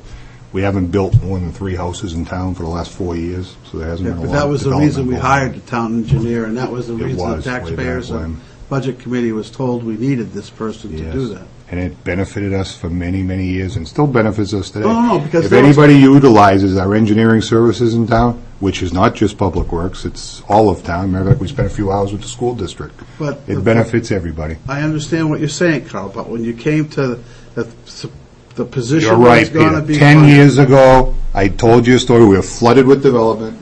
We couldn't handle it. I made a case, and it worked great for about 8 years. Then the economy went in the trash, and we weren't generating the revenue we thought And we the were. problem with our tax rate is it keeps going up because we hang on to people, or we hang on to things that we said we were going to do. We've also designed millions, 20 million, more than $20 million worth of road work, that 15% of which would have gone to engineering services if we had to hire an engineer to do all the work. And what would that have cost versus what we're paying for? I guarantee you, we've saved 40, probably less, we've spent less than 25% having 2 in-house engineers. And I'll be happy to show you the numbers. I think I'd like to see that. I could probably do it right now in about 5 minutes, because you're going to see a graph that has all those numbers laid out for you. Because it doesn't make sense to keep hiring people then. It absolutely makes sense. We've saved Well, I see millions. we're now setting up 2 new departments here. No, we're not. We're We're setting setting up up stormwater 2 budget organizations. All the responsibilities are there now. It's not setting up any new departments. We're just accounting for functions that we already provide in a more transparent way. But why is that necessary? It's not necessary. If you want to undo it, we can undo it just like that. Okay, It's a way to be more transparent, All right. which is what I thought we wanted to do. Carl, this the stormwater utilities that you talk about, what happens when it's dumping into the Piscataqua River? Well, I mean, when all them storm drains that go into the river, it's not only salt, but there's oil and gas and all that that's coming off Main Street. And I know back in the 1970s, there was talk about we were going to have to put a treatment plant down there by the train bridge. Yeah, and we ended up putting one by the bus depot in the ground, a little treatment unit. What's going to Just happen? Recently, yeah. What- Well, I mean, the same thing happened at the fire station on all the storm, another storm drain, the drains in the floor went into the storm drains. Right. And now they've put in a holding tank, have to pump it out, right? Right. But how would you ever solve the problem in the Piscataqua River with all these drains and all the stuff going into it? Therein lies the billion-dollar question, and we're all going to find out. Is it the going to only- be a treatment plant? Well, part of the studies that we're all going to be doing, you saw the term TMDL on the screen up there. That stands for Total Maximum Daily Load. What we need to figure out is, what are all of the sources of contamination that are in the water? And how do we allocate, because it's not all coming from the town's drainage system, it's coming from, if you're all putting fertilizer on your lawn and it rains, the excess fertilizer is running off, now we got nutrients in the water. Some are coming right off, your septic system is failing, the bacteria coming out of your septic system's going in the water. What's going to happen, though, now that we've introduced numeric limits into the stormwater? It's not going to be glaring. I mean, we're going to actually see, yep, coming out of the end of this pipe, we have all these problems. And it's going to force, not DPW, but the town of Goffstown to come up with a solution. What's going to happen is anybody's best guess. When Congress did the Clean Water Act back in the 70s, you old-timers here in Goffstown remember what the Piscataqua River looked like. We had a chicken processing plant. I can't imagine what that river and that lake looked like. Used to swim in it with chicken guts. Yeah. So, You the remember clean, that? I did. the Clean Water Act, did amazing things. Unfortunately, in 1972, when the Clean Water Act was written, I don't think anybody really thought about, okay, once we've taken care of all the major pollutants and all these stormwater systems, they're pollutants too. They're going to get sucked in. So we're now to that point where nobody is going to try to tackle the Clean Water Act because everybody wants clean water. But we've got to start having some discussions about how clean is clean, how clean do we really want it to be, or how clean does it need to be. And until we get all this data, nobody can even have the discussion. But that's what's unfolding. In the next 5-10 years, we're going to start getting real about those decisions. Yeah, it's funny because I know people that see fuel oil running down a stream because of fuel oil tank leak. They came and looked at it and said, well, don't worry about it. It'll all go out in the ocean and disappear. Yeah.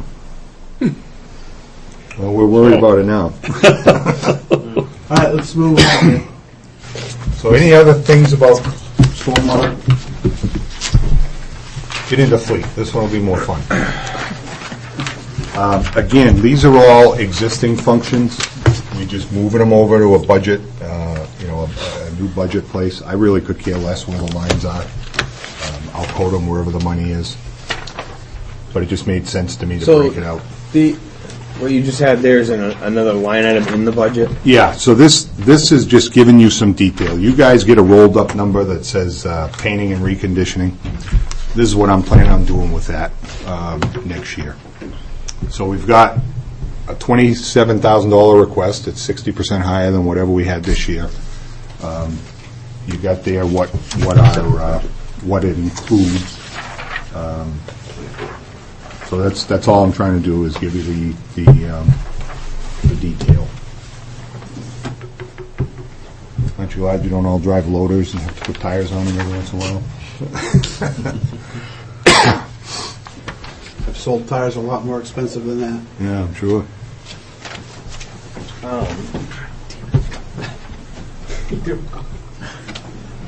Did you have a question on one, Brian?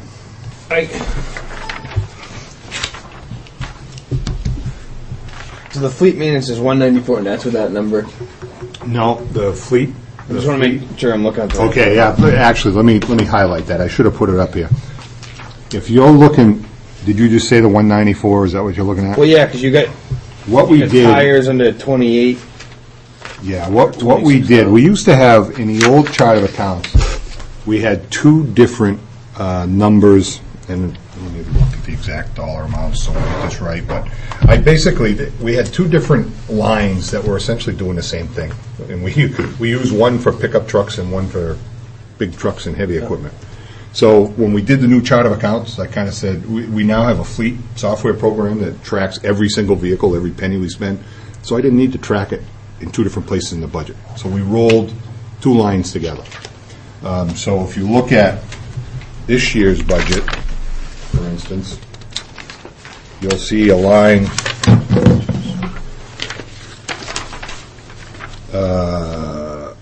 there's a line budgeted at $135,000, and this is in current 13. It's called maintenance charges on vehicles. Yeah. And then down below it, you That's see it, yeah, maintenance supplies on equipment for $49,500. Yeah. They're basically the same line. It was just which vehicles get charged where. So I combined the two of them. So when you look at this new thing, you'll see the 100 and whatever you add. If you add 49.5 to the 135, that's the And math. that's in that. Some of this is in that. No, painting and recondition's a whole different line, and it's line 54550 in the existing chart. In 2013 budget, it's 17,200. It's called painting and reconditioning equipment. Is it 54? You said? Yeah, The second from the bottom. 54,550. Yep.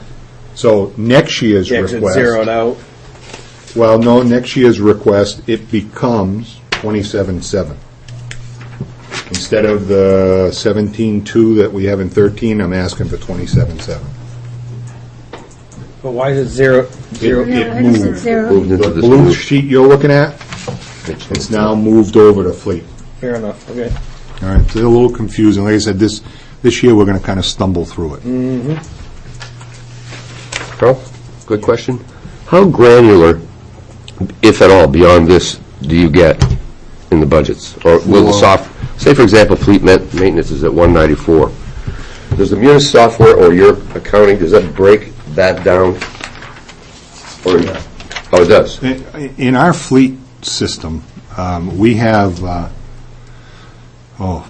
we instituted it, I think, in 1998. We went and we got the same, it's called Maintenance Dossier. It's the same program that the Truck Center used to maintain all their buses. Okay. So literally, any vehicle we've bought since 1998, I can tell you right to the penny what the cost per hour to own and operate that vehicle is. Okay. So when we do our estimates or our billing, or that's how I figure out what the cost of the vehicle is. So, for an example, this number 194 is basically a roll-up of a more granular listing that you have. Not really, because we don't know what's going to break next year. You know, Well, so I understand, again, but I mean, it's you based plan on- it and you budget that way. Yeah. Okay.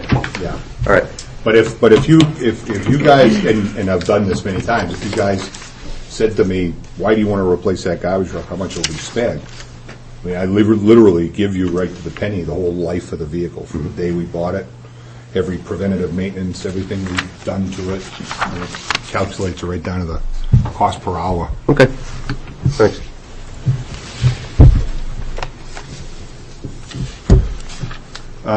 Another line in there that you don't get detail on, and that's what this is miscellaneous tools. So these are the tools that have been identified. It's down. It's a decrease in 13. We were asked, we had a budget of, Because of the lift. yeah, we had a budget of $20,650.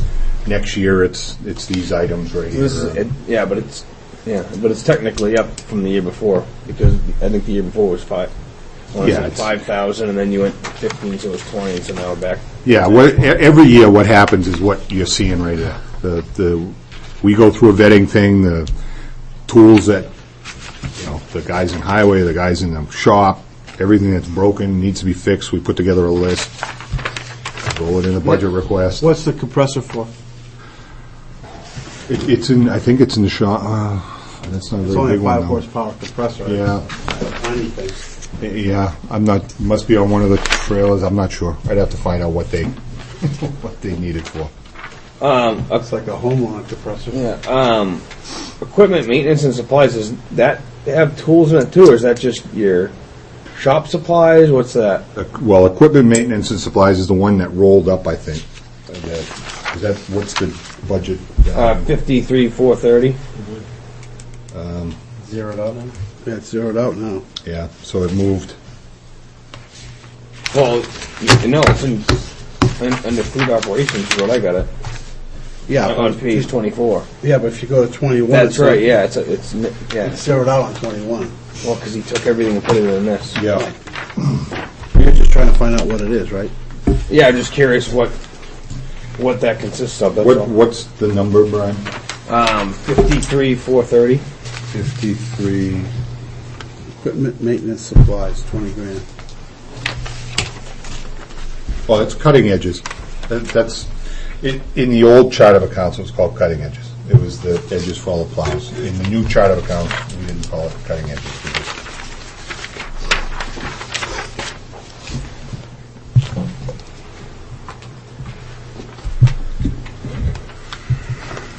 See, this is going to be really difficult for us to track. Yeah. Once we get through the first year, it won't. But Well, we'll still have a gap.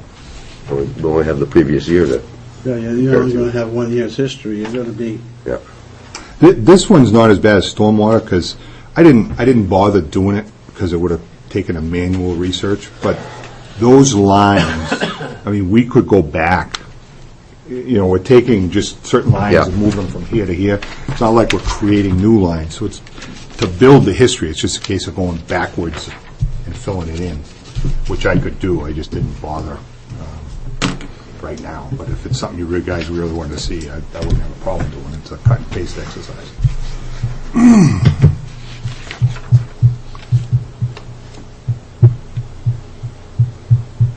Anything else on that? Go ahead, Tom. Is it? That was it.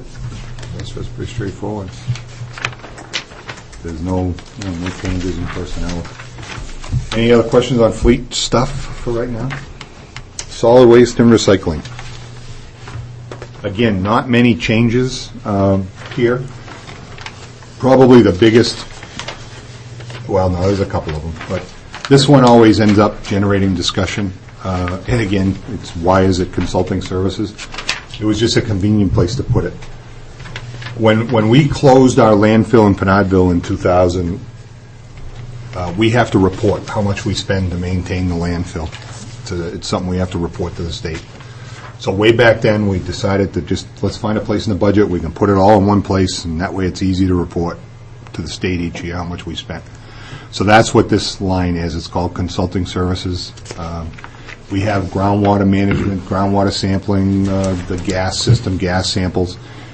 The controversial one here is that line called washout maintenance contingency. A few years back, one of the heavy rains, we had a whole slope fail down there, and it was a major ordeal to fix it. We've had a few minor washouts. Since we went down there and really rebuilt the slopes, we haven't had any issues, knock on wood. But I always carried a bit of a contingency there for if we had a problem, because it's a closed landfill, so I can't just ignore it. I can't wait a year for it to go through the budget. If there's a problem, I got to fix it. But some years we've cut it, some years it stays, so I always add it. But that's why it's up 66%, because last year somebody, whether it was you folks or the selectmen, somebody cut it. As far as other changes in there, we bring our trash to a new place. We're going up to Bethlehem instead of up to Maine. That has resulted in savings in tipping, which if you look at our tipping line, you see that budget actually went down. We're counting on continuing that to get those savings from hauling. We just changed vendors on our recycling, so instead of going down to Charlestown, we're hauling to a new facility in Billerica. It's not a huge savings. It's right now it's saving us about an hour a trip, but when the facility really gets moving and booming, it may not be a huge savings. Are we getting paid for that, Carl? Currently, we're paying $10 a ton. That is a market-driven thing, so it literally changes month to month. I remember when it was the other way around. Yeah, and just a few months ago, we were still getting paid. So it kind of goes up and down. We have a formula based on some paper trades in China. I mean, who knows what it's based on. But there's a formula on some index that gets published as to whether we get paid or whether we pay. So it's kind of a wash? Yeah. I mean,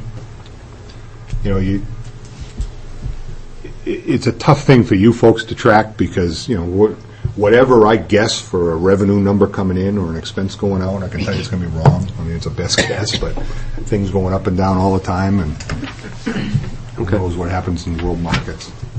It's way cheaper than throwing it away, I'll tell you that. Now, how much do you anticipate spending this year in tipping fees? 177, 755. We're going to save a good chunk of money. I haven't figured out to the dollar, but it's pretty static. So if you look at last month's expense, multiply it by 2 and add it to last month's expense, you'd be pretty close.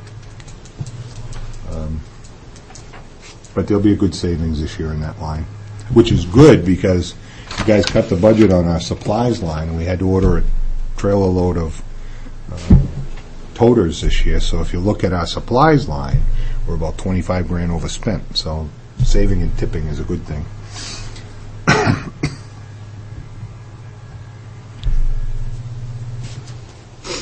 The operating supplies line, 4711. Yeah.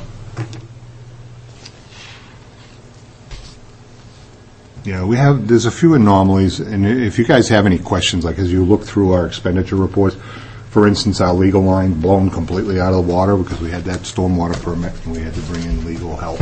So my usual little legal budget didn't come close to covering that. The bridges, we had that issue with the bridges, so we're trying to make up for it in other places. So you budgeted in the operating supplies 15,000. No, you budgeted in the operating supplies 15,000. Huh? Oh, you did. You budgeted 15,000 and selectmen cut it to 10. Is that for more bins? Yeah. That's the line we buy bins out of. And when you order them, I mean, it makes more sense to order a whole load rather than a fraction, so. Well, if you only budgeted $10,000, how much is a load? You spent 31,000. Yeah. The 31's more like a load. Huh? The 31's more like a load.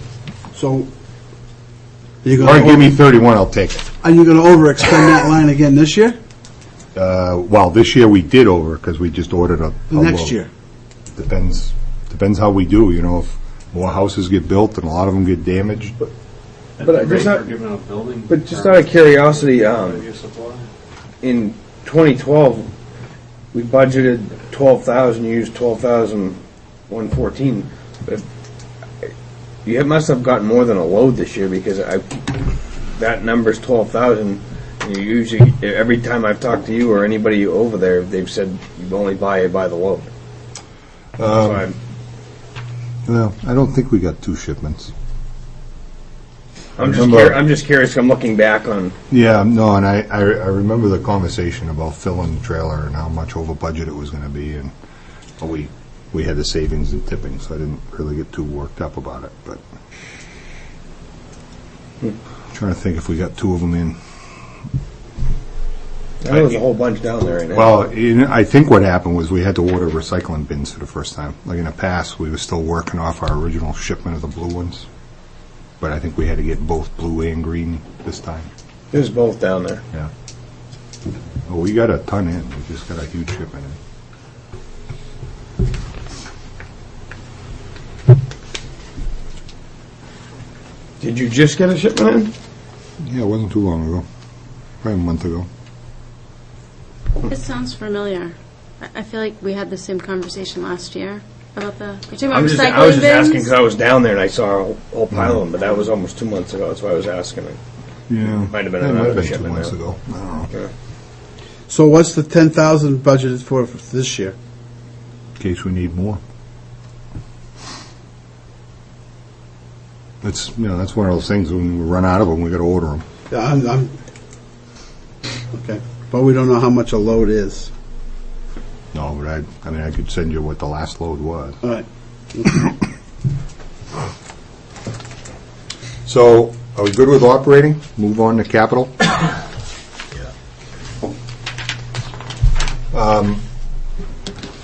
So the CIP committee, just a little bit of history, and most of you probably know this. DPW hasn't really replaced any vehicles over the last 3 years, other than we had a special article garbage truck that took us 3 years to get approved, and we finally got that approved. And then we had a 10-wheeler that failed, and we had to scramble and find money to pay for it, so that got replaced. But pretty much that's it. That's the only vehicles we've done. So we have quite a backup, because we have a good-sized fleet. So every year, as the economy was bad, we made decisions to defer things. DPW vehicles was one of the big ones. So we presented a request to CIP committee for over $1 million worth of vehicles that had kind of rolled up into a pile. CIP made their recommendation to the board. The board made some changes. So what I'm showing you right now is pretty much what made it through the Board of Selectmen. So there's been reviewed by CIP and reviewed by the board. So we have a dump truck here, 2000 Sterling dump truck. It will not go away. It will come off of its route and it will become the backup. We have 10 major plow We have 10 dump trucks, large dump trucks. We also have an extra one because we have 11 plow roofs for major trucks. So we always keep a spare down there, and when I say a spare, sometimes it comes out if one of the trucks is down, that's why it's called a spare. But in the wintertime, it's not really a spare, it's a seasonal dump truck. So the one that would go away is this one, a 1996 Mack. That vehicle would go out at auction or trade-in, whatever. They took the wrong picture because the Mac's behind it. Okay, so it's the Mack behind it.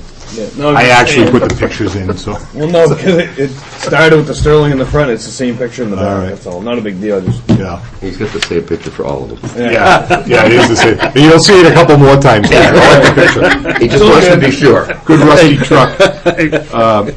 But we do still have one of the old 96 Macs in it, and let me just tell you what I'm very much hoping we avoid. History lesson, and Peter will love this. Before my time, it got so bad in the DPW fleet, we had to go out and we had to lease purchase an ungodly number of vehicles all at once. It was a huge lease purchase. It took us many years to pay it off, and it took, when I started here, about 10 years just to cycle to get it to the point where we didn't have this giant blip. We're now back to the big blip. So I personally am putting a lot of emphasis on vehicles because I just don't want to go back to having to do a major lease purchase. I think that's bad. Go ahead, Mike. So it looks like the Board of Selectmen has approved 5 of your requested vehicles. Yes. And actually threw a 6th one in. Yes. What the selectmen added in, and we bartered over the road plan money. It was that important to me, but they added in replacing the backhoe at the transfer station. And it was, in theory, part of giving up some road plan money. And Oh, that's right. yeah. So, That's right. so they added it back in and took the cut out of the road plan to make up for it. Go. Yes, sir. You done? Yeah, I'm done. Go ahead. Yeah. So I was listening to your budget when you presented it to the selectmen, and there was talk about encumbered monies for projects that hadn't been done, and one of the things was, the time to get them done, and you didn't have the time. Right. And so that's an amount of money, I don't know what it is, but You're gonna I see I that heard of one. $900,000 Yeah. in that vicinity. And I'm saying to myself, these vehicles and the replacement is a problem. And we sit here every year and we talk about it, but we're not going to catch up with it. Never. We're never going to catch up with it. And I'm saying to myself, well, let's finish all these projects and spend the $900,000 or $800,000 and get it done, and some of the other things, and for 1 year forget the $1 million in the road plan, and let's buy some of this equipment and get it out of the way before we're farther in the hole. And that makes more sense to me than anything I can come up with. I mean, Well- it's gonna still keep the tax rate where it is. If we start spending another $1 million for all these vehicles right off, fire trucks, fire stations, the tax rate's gonna soar. How are we gonna solve these problems? And I'm not picking on the highway, but, it's so easy there's $1 million there. Well, and the selectmen anguished over that for several meetings. And I think what you're looking at is that it's the best effort everybody's got. We're going to go through and you're going to see the road plan. And you guys can decide for yourself, all right, do you want to keep cutting the road plan? Do you want to go another year without it? You can certainly decide to do that. But then that costs more. So, you got to balance all of these things. The nice thing about my job, the 2 chiefs come in here and their job is to budget for what ifs. Your house might be on fire and I might have to come put that big ladder truck on top and I don't want to slip on the roof. I don't budget for what if. You're going to give me the money. I'm going to get the truck. It might take 2 or 3 years. It might be the things laying in the road in pieces. I'm going to get the money. We're going to replace the bridge. We're going to fix the roads. It's just a matter of when. So my job is simple. I come in, I give you my best guess, you guys debate whether you can afford it or you want to pay for it. If you say no, I come back the next year, I ask for it again, it's more money. You say no, I come back the next year, it's even more money. That's your job.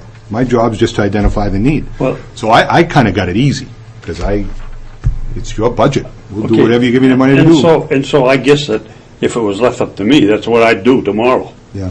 Now, the only thing is, I don't know, have you got $900,000 that you're going to spend next year, left over from this year, or another project? Let's get through this to the road plan part, see that, and then we could have that conversation. Because obviously that's, The only way you can encumber the monies is if you have a contract, so, I mean, that's the only way you can encumber the money. Not when it's in the budget. No. I'll explain it when we get there, because If it's a special article. You're wrong. Separate articles are different, because it's put right in here. Yeah. Go ahead, Carl. Okay. So there's just, some examples. I know you all don't get to come down and see the fleet up close and personal, but these trucks are not just hauling gravel in the summertime. They're year-round working. When your cars are getting washed and stuck in the garage, we're out spraying salt right up under our vehicles. We're pushing salt. They're always working, and they're in those elements. This is the backhoe that the selectmen added back in. It's a small backhoe. We looked at whether it could be rehabbed. Caterpillar's advice to us was it's not worth it, because it's such a small piece of equipment.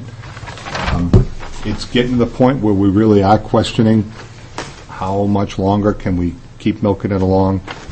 And it's a very important part of the operation, because that claw on the back is how we get the compaction in the boxes, so that we're not hauling air, we're hauling as much as could be packed into a box. So, it has a lot of value to us, and our thought is now is the time to replace it. Would you be doing the same type of vehicle? Yeah, it's Retired backhoe? Yeah, and we want to get a multi-use kind of bucket, a little more versatile. Our trailers, we have officially 4 aluminum trailers right now. We also have an old steel one that we actually had saved to use to store cans. We had a problem. We had a fire in one of our trailers, so it was out of service for a little while, so we had to actually pull the cans out of that old steel trailer and put it back on the road. So we're kind of using it. But we really need a spare trailer, because the way it works right now, we have the recycling building that we're loading, and we have the trash hopper that we're loading. Generally, we have a full trailer on each of those. One's either on the road or waiting to be on the road, and we've got one on the wall. So if anything happens to one of those, we're really in a mess quickly. So what our plan was, originally in CIP, we always had a new trailer budgeted. What we came up with is, instead of replacing, I actually asked for, I still want to get the $85,000, but for $30,000 each, we can rehab these 2 trailers, put new floors in them, make all the repairs, and they'd still last. The nice thing about those aluminum bodies is they're not rusting. Through the process, we lost the new one, but the $60,000 to repair the 2 so that we still have 4 good ones was kept in there. So we budgeted $60,000. That would be to refurbish 2 of the trailers. What's the suspension repairs about, an extensive brake repair? I don't know the details, but it's just what it says. They got issues with suspension and brakes. And mainly it's the floors, so to redo these walk-in floors is a lot of money. Right, so $30,000 a piece, fix them both. Yeah. One of our F-550s needs to be replaced. I think we have multiple pictures of that. And these bodies have been rehabbed. That's that body, repair line that we have. So I don't know how many times that body's been hit, but it's a steel body, and salt and stuff all the time. And then this thing's a thing of beauty, F-350. This is this truck was originally purchased by the Sewer Commission. The deal we made with them way back when is they'd buy the first truck, we buy it next time, and then the next time they'll buy it. But this thing has a lot of problems. And then we have roll-off cans that are getting in tough shape.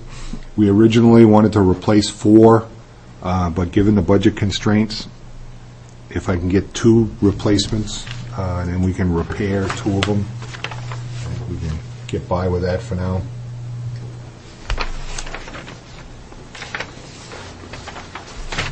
And that brings us to the road plan.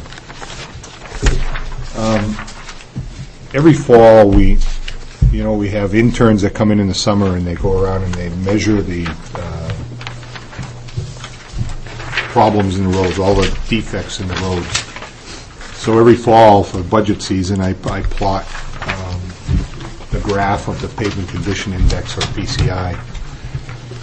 And actually, Sue made this when I talked to the selectmen about this Monday night. Sue made the suggestion that I also plot on there the budget dollars that have been spent. Now, these are actual dollars spent, not what we budgeted every year, but how much we actually spent. And we try real hard to spend every penny you give us on the roads, but as Dick mentioned, sometimes we don't always manage to get things done. For instance, this year we were supposed to do the last chunk of East Dunbarton Road. For various reasons, we didn't get it out to bid early enough to get it done this year. That bid package is on the street today. We're going to open bids in a couple of weeks, and hopefully we get a good enough price that we have enough money to encumber, and we'll do it first thing in the spring. Well, what this shows you, the kind of pink line is the overall average, and when I say overall average, this is a computer program developed by the Army Corps of Engineers. It looks at every road segment in our whole network. We have about 135 miles of road. We go out there and measure defects on all of it on a cycle. So this is just real data. There's no judgment on my part or the engineering staff part or the intern's part. You're actually measuring the cracks. You're measuring how wide they are, how extensive they are, and it all gets turned in there. When we set out on this road plan path back in 2001, what everybody decided on back then was we wanted a gradually improving road condition. We had a big debate whether should we go out and bond the whole thing right up front and try to do it all in a couple of years. Should we spread it out? Should we take a slow approach? At the end of the day, the town decided this slow, gradual improvement. We budget for it every year, and we just keep at it. And you can see we were quite successful. There's a blip in there where we had a downturn in our spending. That was the year that I don't suppose Selectman Camposano would get too upset with me if I use his name, but that's the year that we all learned that you need a valid bid contract to encumber money, because historically we always just, whatever was left, we signed a PO and we said, okay, we'll finish this next year. But that year we learned, no, the law is pretty specific. You got to have an actual contract, and you got to have a. So that year we didn't get to encumber our money, and that's why you see a big dip. You can see a corresponding dip in PCI. That was when it was a special article in the warrant. Yeah, for many years that special article helped us along, because you're right. If it's a special article, the money can carry. That year, it wasn't a special article. That was the year we decided to roll it all into the budget and not have it as a special article. Whatever's left in the budget, no matter what department, if there's not a signed contract or PO, it goes back to the general fund. True. There has to be a signed contract. Or, go ahead, Tom. Carl, you called it a pink line? Yeah. That's the annual expense? No, that's the condition index, the PCI. So that's tied to the left-hand index. I'm not following you. Why is that? I'm looking at 2013 or 2012. Is that, what, just under $1 million?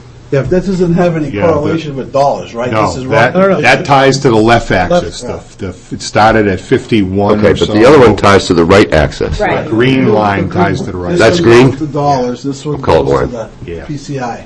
Okay, and what do the dollars represent?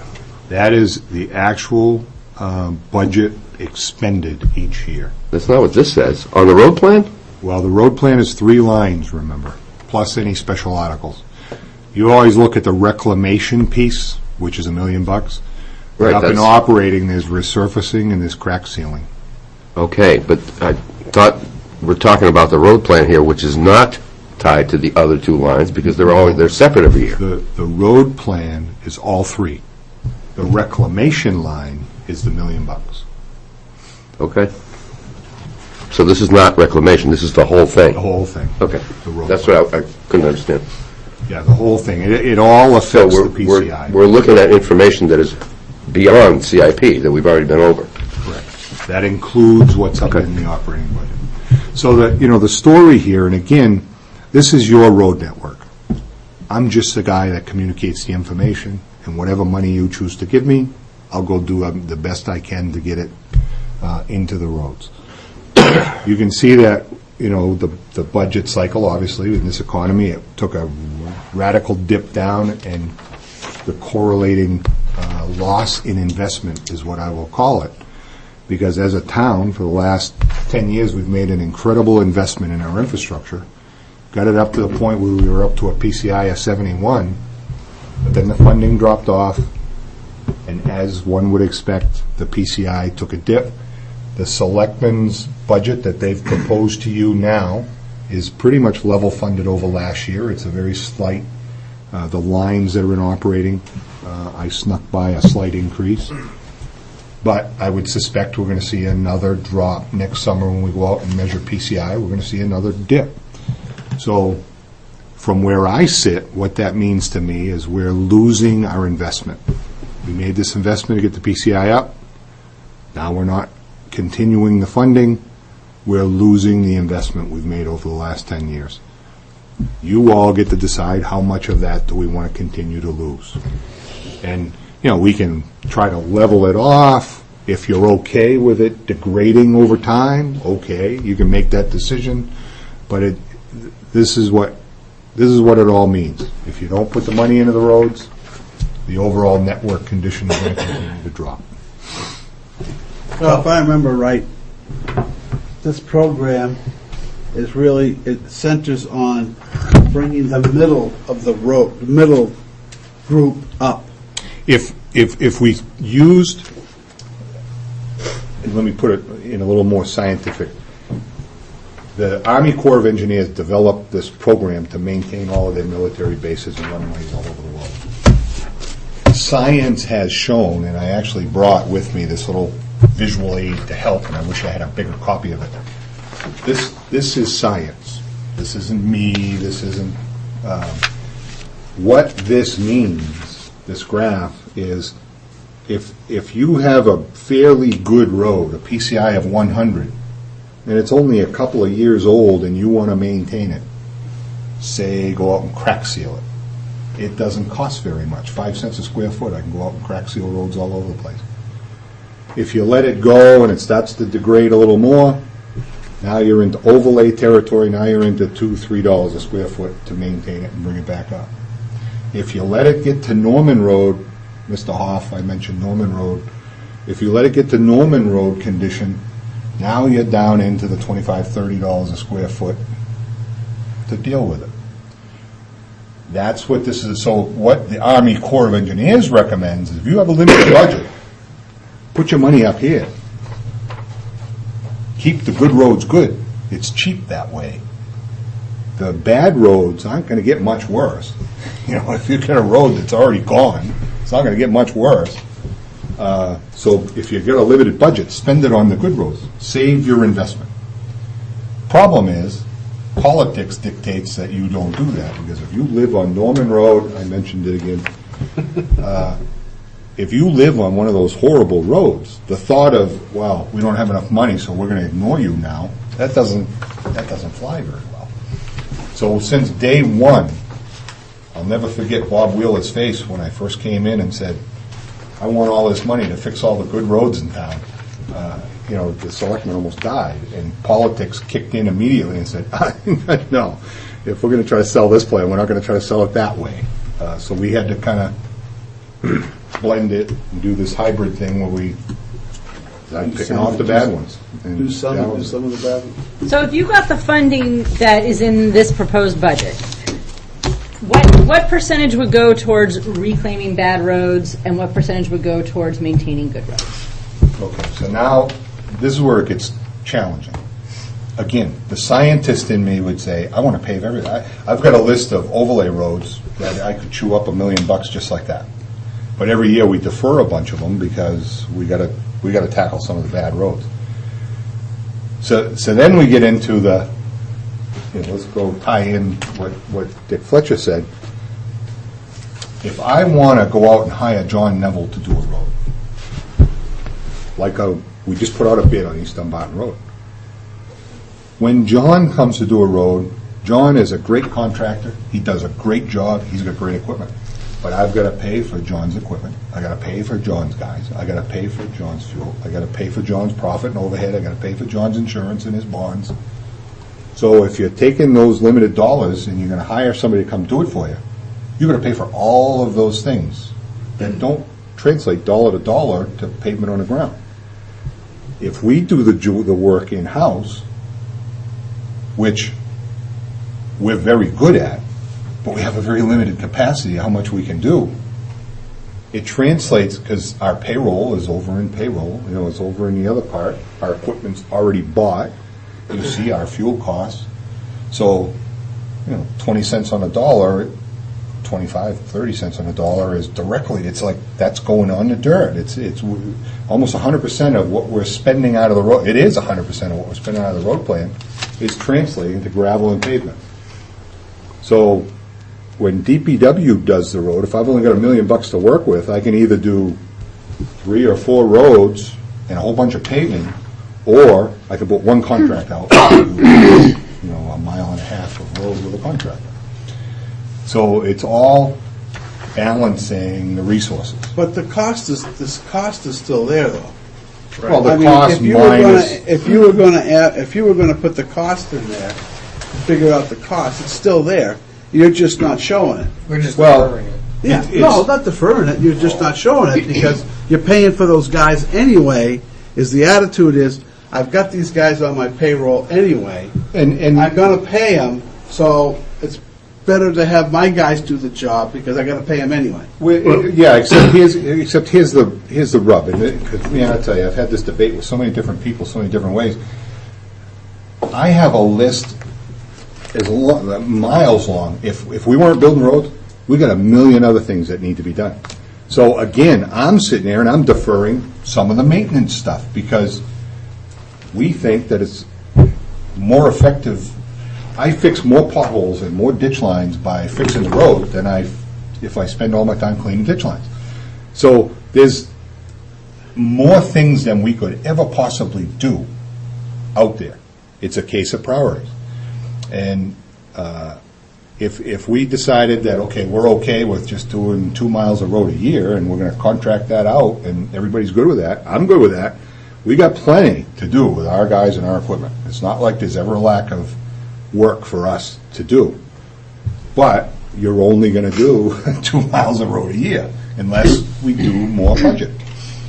So we've kind of inadvertently backed into this corner where I'm on this fine line, and that's the conversation I had with the Board of Selectmen was, because they asked, it's like, well, geez, you didn't quite get everything done. It's like, yeah, I've only got so many pieces of equipment, so many trucks. There's only so much we can do. Tackling something like Pleasant Street's more involved than East Dunbarton Road, so when you bite off something like that, especially with that bridge in the middle of it, it just took more time. Pleasant Street was mostly a water project, wasn't it? No. But Carl, I say that, and I hear what you're saying, and I don't disagree with it, about all the engineers and all these formulas and all this. But the formulas are not solving our problem. And I'm saying to myself, I drive around Goffstown. I have for years. And I've seen Back Mountain Road and Page Hill Road, all these roads that are real bad. They're fixed. Still a little bit to do on Page Hill.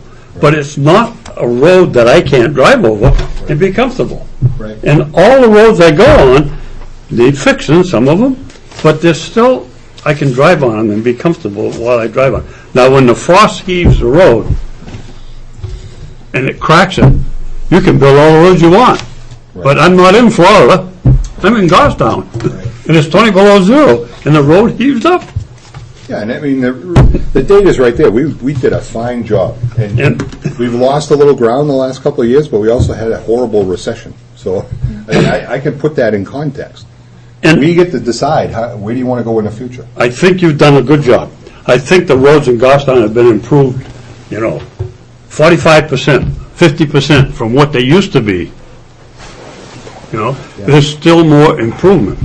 But I don't drive over any road in the last year or 2 years that I'm not comfortable driving over. Now, I show some of them a little narrow, but when you get done rebuilding them, they're not much wider. You can't make them much wider, So I can give you a list, though. I know you can give me a list. We'll see some bad ones. I can give you a list. I can think of one. Yeah, I can think of a few. But I'd rather buy you a new truck so you can build that road than to drive over it with all the humps and bounce around. I'd rather give you the truck for a year. Well, and the reality is, we really got to do both, so it really comes down to how do you balance the need. I mean, that's why there's a problem with that. There's a problem with that. You can put all that money on paper, but are the people going to vote to spend more and raise their taxes $2 more, $1,000, $200 or $400 every year, more $1,000? At this point in time, in this day and age, it's not going to happen, I don't think. Let's go. A couple of years from now, it may. We got to get going. It's 11 o'clock here. Let's get moving. Go ahead, Carl. Well, this is that sidewalk I already mentioned. So it's Pleasant Street Bridge. Kind of explain why we didn't do So, it. did that just get thrown in this year? No. Is that what I'm understanding from you? We actually, I think it was in CIP, and I'd have to look back. I don't know if it got. It was in CIP, and I guess that's what my confusion is because I know you were saying when you started working on it, you realized it was. Yeah, I don't know if it got deferred. I lost track. I don't know what happened to it in CIP, but we knew it was going to be more involved. And then when we jumped into the road, the sidewalk chunk was, if we don't do it, if we don't fund it this year, okay, it'll sit a couple of years. It shouldn't. It's kind of a scary sidewalk, but as you can see, the road's fine. The bridge is fine, the traffic is fine, but we got to do something with the sidewalk. I was just confused, like why we tore the whole thing up this year, and now we're going to go and mess with all that stuff next year. I will tell you, not getting a wetlands permit was very, very good for everything else we had to do, because it would have. Well, that's enough. That's all I'll say, but we can talk about it later. What else you got, Carl? This is the other one the selectmen decided to fund as they want to use fund balance. The only problem is, and this is what I'm going to show you, the 73,000 has been kicking around. That was a 2012 number.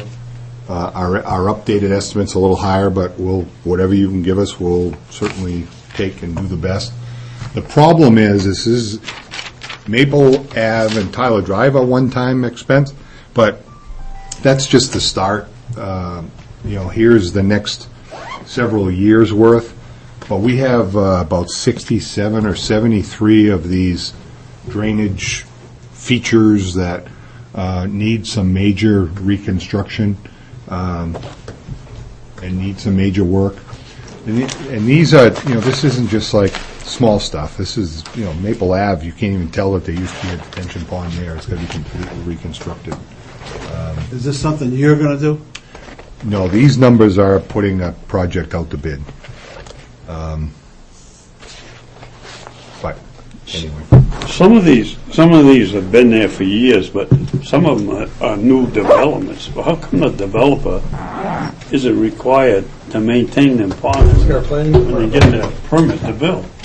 You know, well, I think Brian hit that. We've gotten a lot smarter in the last few years. But then that's We're what's meetings. been going on for the last few years, that every time they're doing this, everybody's looking, going, well, who's going to maintain this? Who's going to take care of this? Yeah. It's now the been an town ends ongoing up with thing. it. I mean, Yeah, Back in the 80s, it was all required, but everybody, let's put that out back there. Yep. You know, we don't want to give up a good lot for it, so we'll put it out back there. Try to get back there now to maintain it and go through everybody's flower beds and everybody to get back to do something. And so now we put roads in, and